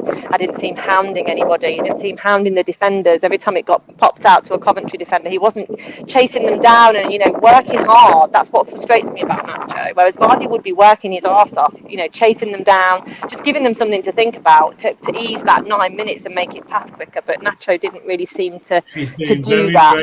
Brave, Brad, she's criticising your favourite player. That hurts my heart. But no, she's sort of right. It was them moments, but then I look back over that last 9 minute stoppage time and probably the last 5 minutes of the game where you got to about 86, 87 minutes. It kind of reminds me of what Man City kind of do. I know we're going to keep making these comparisons because it's the easiest one to make, but they're the most obvious ones to make it to because of where he worked. And that is when you just feel like you might have a chance or you've got to throw the kitchen sink to get a result or hold on to a draw, Man City just slow the pace of the game out. And I think the reason Nacho frustrated fans today was exactly for the reason Kate said, but I think he was brought on exactly to do that because the one strength Nacho does have when he gets it right is he gets the ball at his feet, he puts his back to the defenders and goes, okay, then take the ball off me because I'm waiting. Like waiting for a taxi outside. He's like, I'm not going to do anything until he turns up, and then I'm going to give the ball away. And it just eats into time. I can see Kate still there. She is ready to go. Yes, sorry, Kate. Your man of the match. I think that is the one that Alan Bennett has gone for. Sorry, Brad, you happen to be in the middle. Oh, look, even better looking now. Look at me. That's me in the kit. A close second to Hermansen. I thought he did really well. To be honest with you, I think we could have picked 4 or 5. I think we'll all agree on that. Kate, have a great rest of the day. Celebrate. And you. Have a drink on me, Kate. I will do. All right, see you soon, guys. Thanks a lot. Take care. Bye. Bye-bye. So, sorry, Brad. I just... I could see that she was stood, so she was... Yeah. No worries, mate. No worries. She did really well to get there the signal. She must have a signal booster with her to get one outside the stadium at that time. So, man of the match there. Oh, that's not going to come up now. Yes, it is. There we go. Man of the match, Mr. I'd got a few listed down. When it was 1-1, I'd actually got Mavrididi, Pratt, and KDH as man of the match. And I know Pratt had only just, hadn't been on long, but I thought he changed the game for me. But then again, Hermansen very much deserved to be in there. But when he got that second goal, it was like, all right, let's just give it him now. You know what I mean? Yeah, you make a very hard case to fight against somebody who scores 2 goals and wins you the game, don't you, for man of the match? But you're right that there is several, and it's nice to say there is several contentions in there. And there's no harm in saying that Dennis Pratt could be in with a shout of an honourable. If you was to give me 3 honourable mentions, I would probably go Mavrididi, who had Kieran Dewsbury not got both the goals, I would have gave it to. I'll be honest with you. I thought Winks was very good. Maybe not where we expected him to be brilliant in the attacking sense, but his work rate to get back and pick the ball up from a loose position was fantastic. Yeah. I'm part of the goalkeepers union, so Hermansen made 3. He had a good start. Brilliant debut. How's your debut, son? That's what they used to say, didn't they? When told you, says Kate is a very good panelist, guest to have on, always talk sense. He's told you, bro, trying to get me sacked. Yeah, I think you're saying that she sounds like she talks sense because you and me don't. No, yeah, maybe. I wasn't going to hang you out to try on your own there. Don't worry, mate. Oh, cheers, Chris. Thanks. At least someone appreciates my efforts on this show. But Hermansen, look, he was doing what Everson were doing last season, playing out from the back. I don't think there was one long free kick from the ground that he took, or even out of his hands. It was off to Vestergaard or somebody. But he played one shot, and I'm thinking like, oh no, he played it to a player that had a Coventry attacker either side of him, and it's like, yeah, and I just turn on it and pass it through there, and it's like, this is a different Leicester team altogether. Yeah, it just, like I said to you in the first half, it felt like he'd taken feels like Enzo's looked at the things that they were panicking over and getting wrong last season. And you're right, Chris, last season that ball would have gone from Ward or Iverson to Ndidi. He'd have flapped around with it and he got dispossessed and they'd have scored. But this season, it's like I said in the first half, it's like the players don't even care about the fact that they've got two players around them. They go, okay, it's my option to the right. No, it's the option to the left. No, Vestergaard, you can have the ball back. And it was just so calm and relaxed. No pass seemed to come with a fear from the players. Even if it was a misplaced pass, there was a blue shirt there, a royal blue, not a sky blue shirt as well, just to clarify. And that was the most pleasing thing about it. It already seems like those teams would have played in white, Brad. I know, right? I tell you, it's horrible. It's horrible. All these Blues trying to get credit to them. But yeah, I think James summed it up perfectly in a comment that you put up about it. You could see that the training ground stuff, or as I like to call it, the infamous Plan B, really came to tell him, because they were doing things so similar to last season, but it's almost like they found a way to fix it. Like Enzo turned up with the right tooling on. This is what we do here, not what you were doing. Use this tool and you'll do well. And we were, playing out the back looked more comfortable. Breaking up possession looked a lot easier. The ball was favouring us in the 50-50s like they weren't last season. And the players played with confidence. They were opening up the bodies to potentially take on shot, but they weren't panicking when they couldn't take that shot on. They were going, okay, you've closed that down. We'll go here. Winks, do you want to have a shot? I can't, mate. I'll give it to Pratt. Pratt went, hey, Dewsbury, get your head on it, son. And he did. And it just looked so much better and so improved from last season. I know it's only one game in, but you're talking big drastical changes from the team that got beat every week more times than not. Yeah. I mean, okay. Kieran Dewsbury Hall, let's stick with him. Maddison, Tielemans, who are you? Well, that's what I was thinking, mate. I even said that. I went, bloody hell, 40 million for Maddison to have as a replacement, be a homegrown player. Thank you very much. He looked brilliant. And again, the way ends, that credit has to go to the manager as much as we blame them and we have to credit them when they do well. The changes he made, that more deeper defensive role that Ndidi was playing, putting Pratt on, who was a bit more adventurous and forward thinking, it allowed us to have them bodies forward to get him more freed up and get him deeper in the box for his goals. And if that's what it's going to turn out, I think the stat was given that he only scored 2 goals last season. So he's already reached his goal tally of last season. If that was his target to get out of the way, he's eradicated that already. So, long may it continue if this is how it's going to be. Doug was in saying, "Are you going to struggle to keep hold of him?" He's got at least 2 years, I think, left on his contract. So we can't sell it. We've lost Yuri. Okay, we knew he was going. We've lost Barnes. We've lost Maddison. We've got to hold on to some of our players. We don't need to sell him, do we? No, we don't. And people need to realise we don't need to sell. And Chris, if anything's to go by in the dressing room of certain players we've already mentioned and touched on about, in terms of not just seeing them play today, but what they've said, all these suddenly players that maybe, and well, I say maybe definitely, had we kept with Numbskull in charge, would have walked out of this club holding hands together. I think we'd have lost 7 or 8 more players. But this new manager clearly has something that these players are gone, no, I'm up for the fight. He's right. I do want to stay here. I do want to correct last season, and I want to be a Leicester player that does that. And as far as Dewsbury Hall's contract situation, just do a mini Rio Ferdinand. Give him the contract. Let him write what he wants on it. You know what I mean? Give him the job. Kieran Dewsbury Hall's at the wheel. Madison, good luck, Spurs. That's all I'm saying. No, I totally 100%, agree with you. And it is only one match, but we've got to, if playing like that, and I know it's one game, we look like we could have a good season and probably go up again. But yeah, I can say, hold on to him. He's not, and that's the thing. None of the players forget Tielemans. None of the players that we have sold have actually been knocking on the door saying, "I want to go." No. Addison and Barnes, neither of them were going like, "Well, I'm off now." They went whether they wanted. Oh, you froze.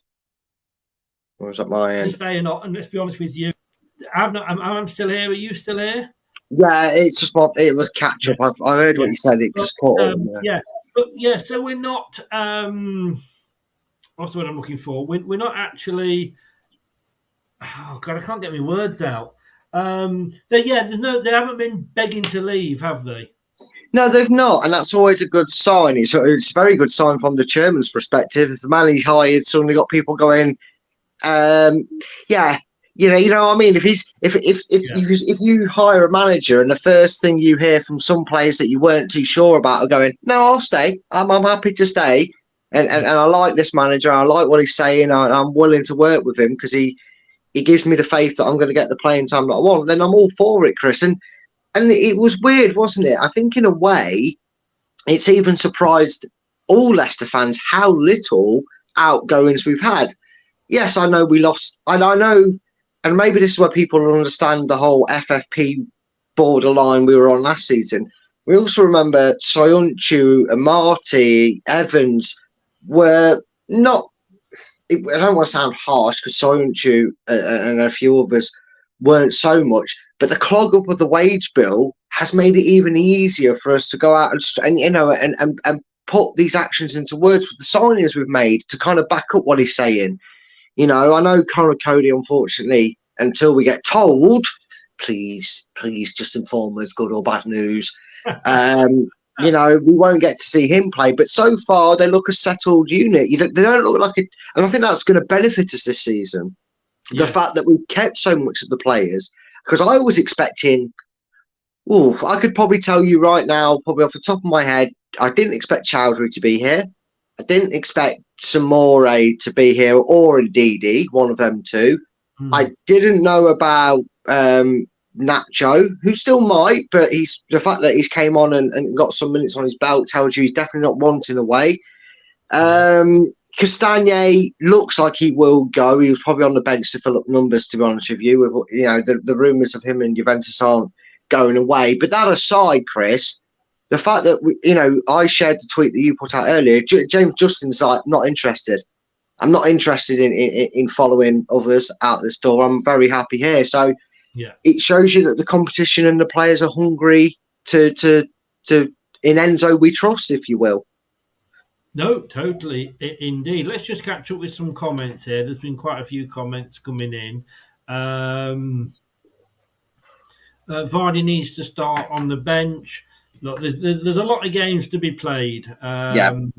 He's going to find himself on the bench at some point. So we know that. Yeah. Ronald says that corner was probably undefendable. No blame on the defence, he's saying.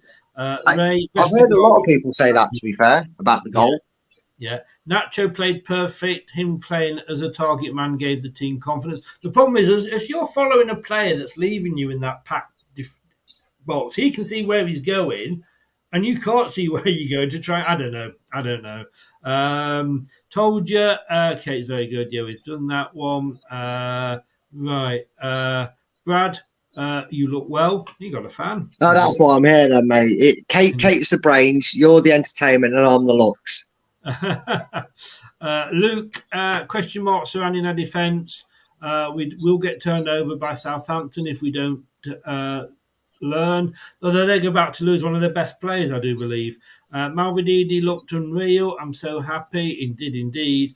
Jeff, there's more games we play, the better we will get. Exactly, because again, this is virtually a new team. I mean, was it 4 debutants today? I believe so. Well, I forgot Tielemans existed.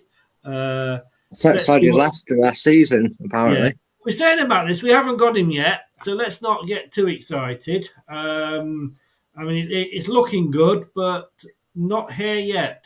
Not here yet. So let's not get too excited. What position can he play? Yeah, let's not jinx it. We'll talk about. I'll do a Wikipedia search when Chris asks me to do the reveal show if it happens. I agree. The thing is, the first game of the season, and we had Vestergaard in defence. Yeah, look, he played well, Vestergaard. He played all right. You know, he did his role, which was, if in doubt, give it to me, and I can either go back to the keeper or I can ping it out wide. And to be fair, the qualities that Craig, yourself, and others have pointed out, he did it well. Let's give him a chance. If I can let bygones be bygones and give him praise for today's performance, everybody else, listen to your preacher, listen to your pastor here, and let it shine some positivity on it. Right, you know, this is the first game. Look, we're looking. We're looking for things to moan about. Let's enjoy the fact that, apart from that 15 minutes, that was our game. You know, pretty much. And I think Enzo is actually encouraging ability. What's he saying there? Flair, isn't it? It's nice to see some flair players. Yeah, and it's nice to see someone who can do the flair and keep it at the feet. I mean, Mavadidi. I mean, somebody if he'd have put Mr. Fantastic from the Fantastic Four in knots the way he was doing his step overs and putting it through legs. And like I said, I think if you watch the second goal back on the highlights later on, you'll notice that he said to the Coventry player, "Whoops, close your legs, mate." And I think he gave him a cheeky nutmeg to assist his goal. So he knows what he's doing with the ball at his feet like that. I'm more for it, mate. If he installs confidence and then to do the right things going forward, I'm all for seeing the cheeky step over or two. Yes, definitely. Blue Fox. That Pratt assist needs to be more noted. It was brilliant, wasn't it? Pratt was pinpoint. Now try saying that after a few beers, but Pratt was pinpoint. And again, the changing dynamic of player from Ndidi to Pratt and what we get from both of them is essential. It was essential in the first half to have somebody to hold it and pick it up when the loose balls were there, because we were shaking off the roughs, weren't we? First game, a few stray passes. Indeed, he was the workhorse. And in that second half, when we needed to just find the next gear in our tempo, Pratt delivered it. He freed up Winks and Drewsbury Hall to push forward Muggs. There was an extra body in the middle, and he was there in the right positions. And Blue Fox, you're right. My missus, that assist. If you asked Kieran Drewsbury Hall to have a cross on his head that inch perfect, any time he would have picked that one, because it was delightful ball in. It was worth watching again and again, the assist. Totally. KDH got linked with Liverpool. I think he's staying. Offer him a new contract. Yeah, I'm not too sure about Vestergaard long term. I'm not saying that, you know, he's going to be the new Steve Walsh or anything like that. But what I'm saying is, like, obviously, look, we've won the game. Let's not go too much. If we'd lost it 4 or 5-0, then we can dissect the defence. But, you know, yeah. I mean, I'd imagine that's the role he's going to ask Connor Cody to play, be the whole back defender. So we got a sample of what we're going to see. Yeah, coming whoever steps in there, whether it's him or Suter. Cody comes back. Yes, exactly. We're probably going to be seeing Vestergaard. I mean, I was surprised he got 90 minutes. I thought his legs were going a little bit, and I wouldn't have begrudged seeing Suter come on. But, you know, we won the game, and that's exactly what matters, mate. At the end of the day, we got 3 points. Yeah. Let's go through the images from the game. So there they were coming out. I don't think we were surprised to see. I know Kate was surprised to see Vardy as captain, but I don't think we were. They looked confident coming out. Nice atmosphere. Again, I'm guessing that was. That'd be the South stand there, the Sion Cop. That's the FS Union stand. I know that well. FS Union. My mind went then. Yeah. LCFC. Well done to them. What was this here? This is the player still coming out, and a man in shorts filming it. There he is, Steffi Malvidi. I should say, for me, what a debut! One of the best debuts I've seen. Yeah, he ran that he ran Coventry ragged down that side of the pitch. Both sides, he just ran them ragged on the left side. They were doubling up on him. He said, challenge accepted. They tried to triple up, and that's the thing. I know it's only one game, but if when you look at a player, you look at the moment, you think we might just have someone special here. And I know this is I know there was Brad, please don't overhype and don't jinx him. But he kind of accepted the challenge. It's almost like he stood there and went, well, come on then, because if you three come to me and I get past you, you've got no one back there. And he did that for the goal, and he just went, he took them out of the equation. And if he's got that brain already and he plays anything like he did that first game for the rest of this season, he's going to be a star. He's going to be a player that we want. I'm going to whisper this because, of course, had we got the previous incumbent in the manager's office, he'd have probably trained on Monday and got injured. Oh, yeah. I mean, he would have, or he'd have been told that he was like Eden Hazard and then we'd never seen him again. Yeah. Nice to see Mark Robins back. I liked him when he was at Leicester, to be honest with you. Yeah. He did set up the goal for Emil Heskey to equalise in the Coca-Cola Cup final when we beat Middlesbrough. That he did. And his most important goal came in a quarter-final win against Ipswich Town after being out on loan. He come back the week before and he scored the winner in the quarter-final there. So good memories of Mark Robins. Getting a lot of pictures here. There he is, the man himself. Won the match. Vestergaard, foot on the butt. Like I say, it was a case of there was times when it literally was like the Truckle brothers, him and Winks, to me, to you, to me, to you, to me, to you. I'm thinking like, what we doing? I'm thinking like, well, they're waiting for somebody to run for them. Then as soon as somebody did, passed it out, and I thought there was some lovely, not necessarily from this man, but I thought there was some. What's the word I'm looking for? There was some superb, intricate, splitting balls. There was. I mean, that pass that Madeleine made to get it through to, I can't even remember who he played it through, because at one point Wout Faze was up front, so it might have been Timber. He played the outside of the boot pass and it curved round and a little bit slower and a little bit wider, and it would have been another goal for us. It was absolutely brilliant to see. I love that picture, the referee trying to keep up there. But yeah, and I think in 3 or 4 or 5 games' time, those sort of passes will be better timed and better weight on them. It is still the first game. Things are going to have to be found out. Yeah, exactly. And I mean, mate, if that's what a slow start in Leicester's going to look like we all thought, I can't wait for the fast-paced Leicester. No. Jamie Vardy there, he actually proven he did touch the ball. Callum Doyle does look a little bit like Vestergaard, doesn't he? He does a little bit. Stefan Malvedidi again, the man himself, KDH. He loved his celebration as well. I thought he had a superb game. Yeah, he did. And he's going to be one of them that I think, I say this about a few players that get unsung heroes, as I called them. One of the most infamous unsung heroes for me was that we ever saw was Steve Guppy. Didn't really know, he never really got all the credit he deserved.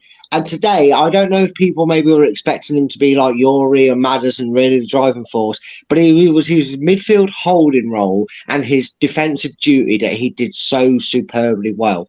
Yes. McAteer, I thought, played really well. I mean, he was making runs down that right-hand side, wasn't he? Yeah, he was. And you know what? There was a little point where I was like, okay, maybe take him off. Maybe let him have his debut, soak it in, because he seemed to get a little bit drawn out of the game. And I think that was because Mavididi was cogging the highlights of how well he was playing on his side.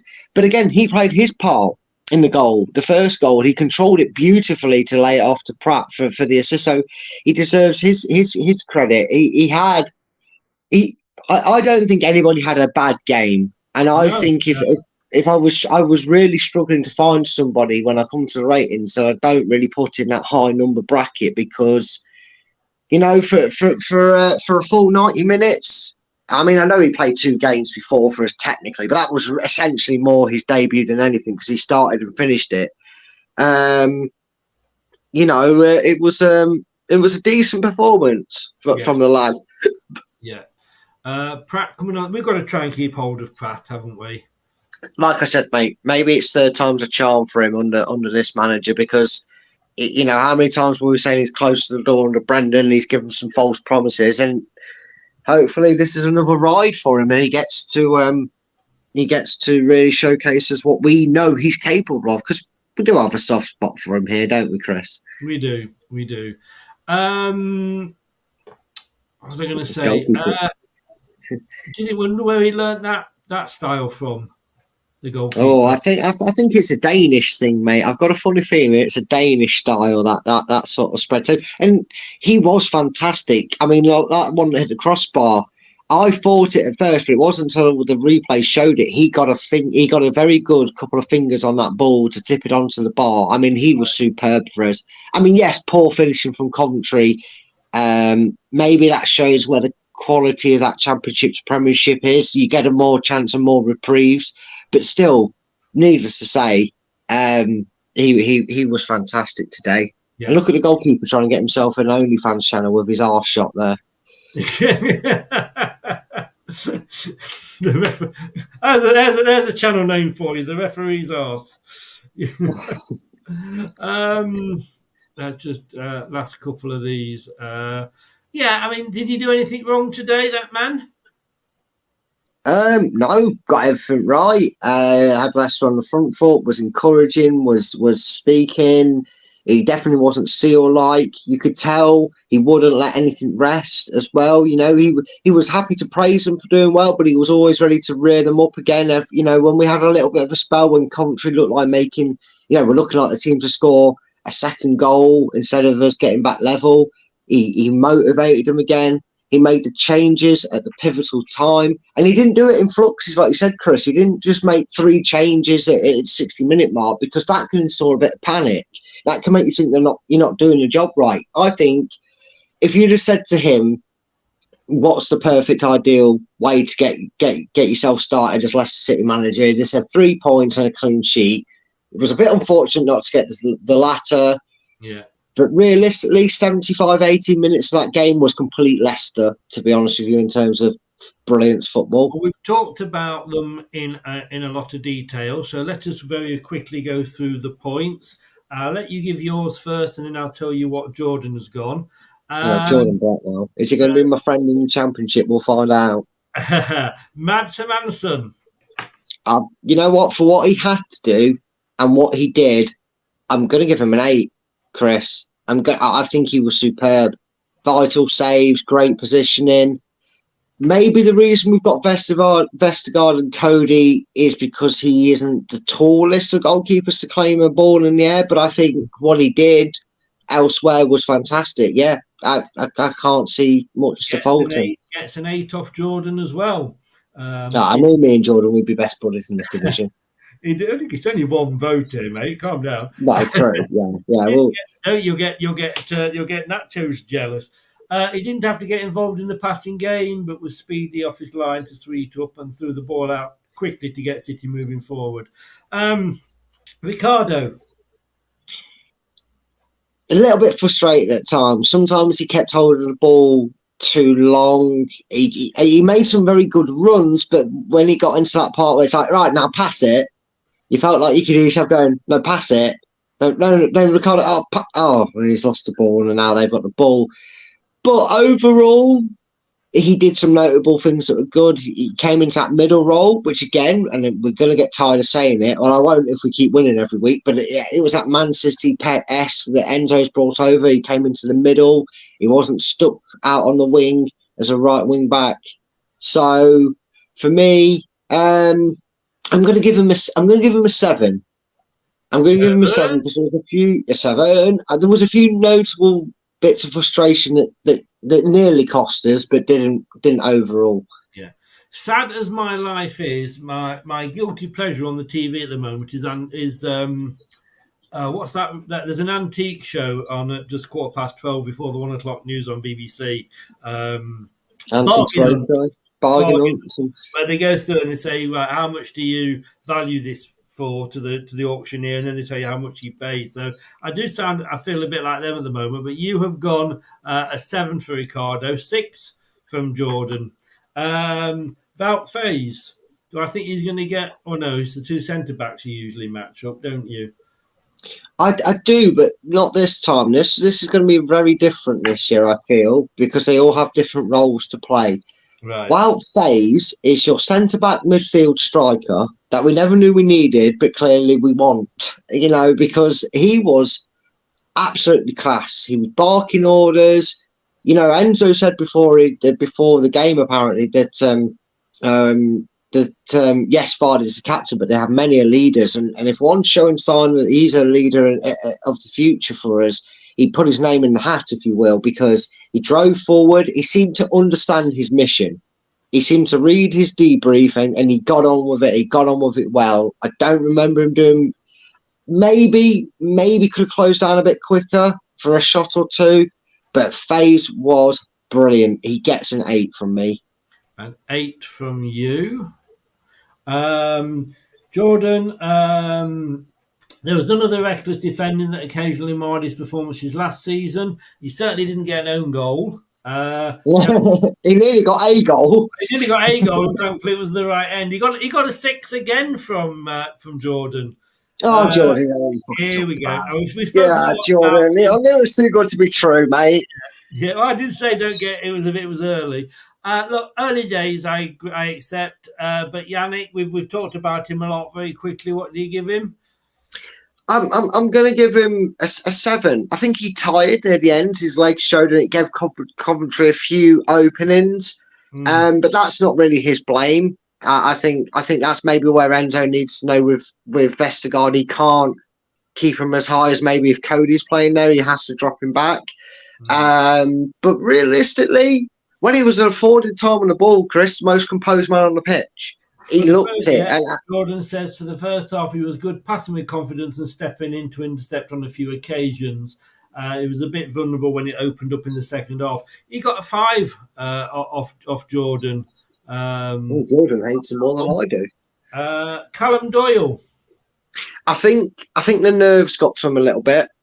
He was a bit slow to start. It seemed to be he got isolated and kind of not ignored, but the option to go between him and Vestergaard at times, it was more Vestergaard getting the ball than it was Doyle. I don't know if maybe the crowd. I was surprised at Coventry fans' reaction to him because they spoke so highly of him, but it is what it is. I think that might have got from the next player, isn't it? Really? Yeah, of course. I think that kind of maybe affects him a little bit. But once Leicester themselves grew into the game, and especially once they found that equaliser, he seemed to really perk up. Yeah. Out of the 3 defenders, he's the one I was actually surprisingly least impressed with. So I'm going to give him a 6. Okay. 7 from Jordan. On the ball, it was excellent, pinging crossfield passes, slipping it forward, and even venturing into advanced areas to get crosses in. What else did he say? He won all of his headers. Look, 6-7. Thereabouts, and it's same either way, isn't it? Yeah. So, Mr. Winks. Lived up to his number on the back of his shirt, mate. 8 for Winks. Winks wears the number 8, and that's his rating because he was brilliant. Again, people might sit here and go, "Oh, but he didn't do that much going forward. Didn't seem shoot or anything." That's not his role. Is to be the marshal of that midfield. He's to kind of control that midfield like others before him have, and we've seen it. And he did it superbly. I think he could be our midfield general and he is captain. I mean, I wouldn't be. I don't know if that'll happen this season, but he has the potential to be it next season. I don't know if Enzo will play past the parcel with the armband like Brendan did last season, but very much right there, Chris. An absolute general. I mean, the reason FaZe was able to go on his marauding runs and join Vardy and Nacho up front was because Winks was slotting into that position, and he made a brilliant block in that first half, a great sliding challenge to stop them. He wears number 8. Winks was fucking great. Give him an 8. He was the best player on the pitch in the first half, not only getting on the ball and dribbling forward with it, but also pitching it back during the moments when Coventry threatened. He got a 7 off Jordan. One of the indeedies, which is easier to say, Wilf. Again, I can understand that maybe some fans weren't too enthralled with Ndidi. He did have a habit of being a bit weak on the ball at times, but for the majority of his time on the pitch, he did exactly what he was instructed to do. It's like these players, a lot of them today, were given a script and they did it word for word. You know, they played the playbook, if you will. I thought he was fairly solid. Yes, maybe tried one too many runs, got dispossessed a few times, but still a worthy of a 7, mate. Okay, he got a 5 off Jordan. Oh, Jordan talk nonsense, mate. He didn't offer an attacking threat. I mean, at one point he was he was our main striker, wasn't he? Yeah, he was. So yeah, Jordan, put your eyes in properly next game, mate. Because yeah. Did you get 7? Did you give him 7? Yeah, I gave him a 7, mate. Oh, I thought. No, sorry, I'm multitasking. There we go. I didn't told you must learn how to type. Oh dear, is he having a meltdown with his typing? Is he? Yes. Well, and unless Sam Fox is coming in to buy whoever we were talking about, because I think he means big boys. But anyway, next up we've got Mr. Dewsbury Hall. Well, he didn't have the number shirt on, so I can't use that gag, unfortunately. But what was it? Who's he replaced? Is it Jimmy Middleton? I can't remember his name. Can't remember this. Madison. Yeah, that was it. James Madison. That's the badger. I say it in jest, obviously. I said in that show, Madeline the Middleton. Yeah, Madeline the Middleton. Yeah. He was brilliant. I mean, Matt's just literally just put them exact words in the comments. He was absolutely fantastic. And this is maybe a first for me. And you'll understand why when we get to a certain other player. But I'm going to give him a perfect 10, mate. I thought he was brilliant. I thought he freed Winks up. Yeah, and when the plan B came in, he was more forward thinking. He scored 2 fantastic goals. Yeah. I mean, you couldn't have asked for a better occasion for him, really, to really showcase what he can do. I don't think I've seen him score. Has he? Well, if he has, he's not got many with his head, has he? Yeah, he can't have scored many with his head, if at all. That must have been his first. And like I said, last season, Dewsbury Hall's goals total was 2. We are 1 game into a 36-game season. He has 2 goals. Honestly, it might not have been consistently throughout the 90 minutes, but for what he did when he was on the ball and off the ball, spreading the play, 10 out of 10, mate. Fantastic. 8 from Jordan. Oh, shut up, Jordan. Go on. You're drunk. I can be biased and bully him. It's still his highest score. Katey McAteer. His nerve showed a little bit. He didn't get overwhelmed by the occasion, but you could see his frustration in some stray passes. He hit some very overhit crosses in that first half when he tried to switch the play to Mavrididi. But he grew into the game. He was able to find the space a bit easier. He was able to kind of tail off his marker a bit easier, especially when the momentum was with Leicester. He had an easier time on the ball. I know it's going to be harsh because I did like his debut, but I am going to give him a 6. Okay, 5 from Jordan. So you're both in the same ballpark. Yeah, I think he shows a lot of promise, and a good run in this championship could benefit him. Up to 7, but 6-7. Yeah, 6-7. I thought. I suddenly thought, maybe we can save a bit of money on getting a, Well, I still think we'd need a depth player there. But yes, I would. If you said to me McAteer is going to play the majority of the season on there, going off what I've seen, as long as he improves off it, I think we're okay. Now, Jamie Vardy, I'm going to take on board here what Kate said, and we don't see it all on the telly. We really don't. But to me, I'll be honest with you, the worst player on the pitch for me, for Leicester. Yeah, the problem is with Jamie Vardy. The problem is with Jamie Vardy is he's very good at playing off the shoulder of the defence, and the problem for him was in that first half, which is why we were probably very sparse of chances in that first half, is Coventry didn't allow that. Coventry did what we kind of been saying for the last few weeks or so, is they'll set deep. they'll soak up everything they've got because then they're coming up against Leicester, the red hot favourites to be promoted back to the Premiership at the first attempt.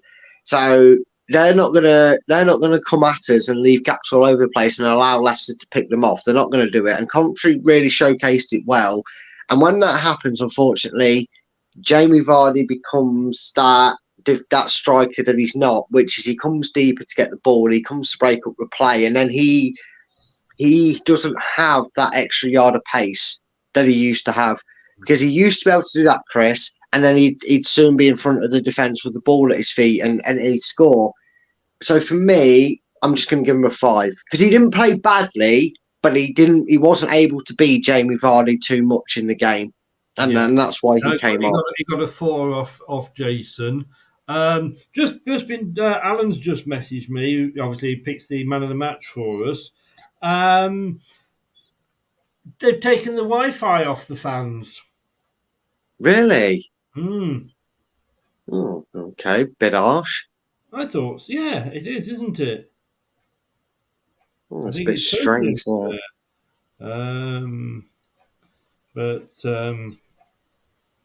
Yeah. Okay. Steffi Malvididi on his debut. How was your debut, son? I mean, talk about running it. Well, yeah, I mean, Malvididi the Maverick, mate, because he ran. I mean, if there's any players off that pitch that are more exhausted than anybody else, it's going to be anybody down that right side for Coventry, because he ran them ragged. And when you didn't think he could run you that side anymore, he cut inside and he dragged their centre backs out of position.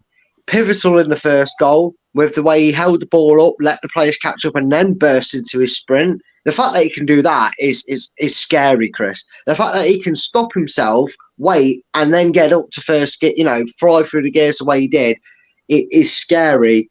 And if you're saying to me that's him setting his benchmark for what he's going to do for the rest of the season, you're going to realise now why I gave KDH a 10, because the only thing that separates them is a point here. He gets a 9.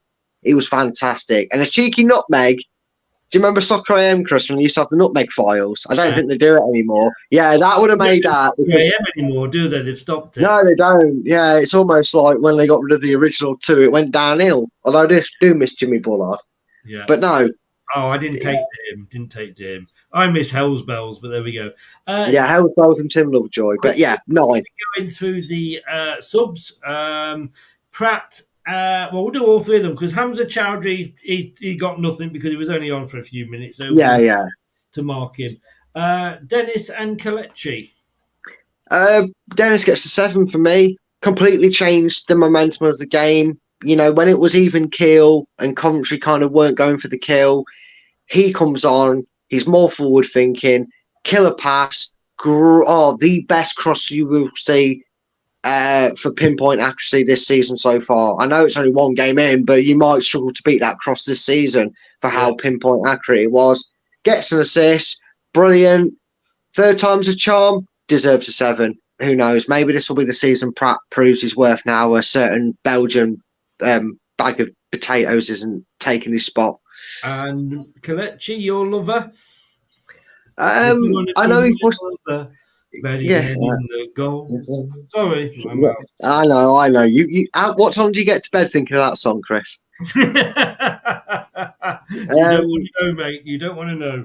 No, I shan't ask again.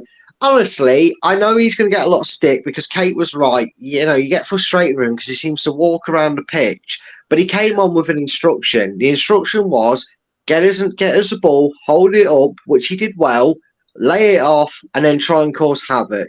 And then when we were 2-1 up, Chris, don't need someone running around like a blow-ass fly.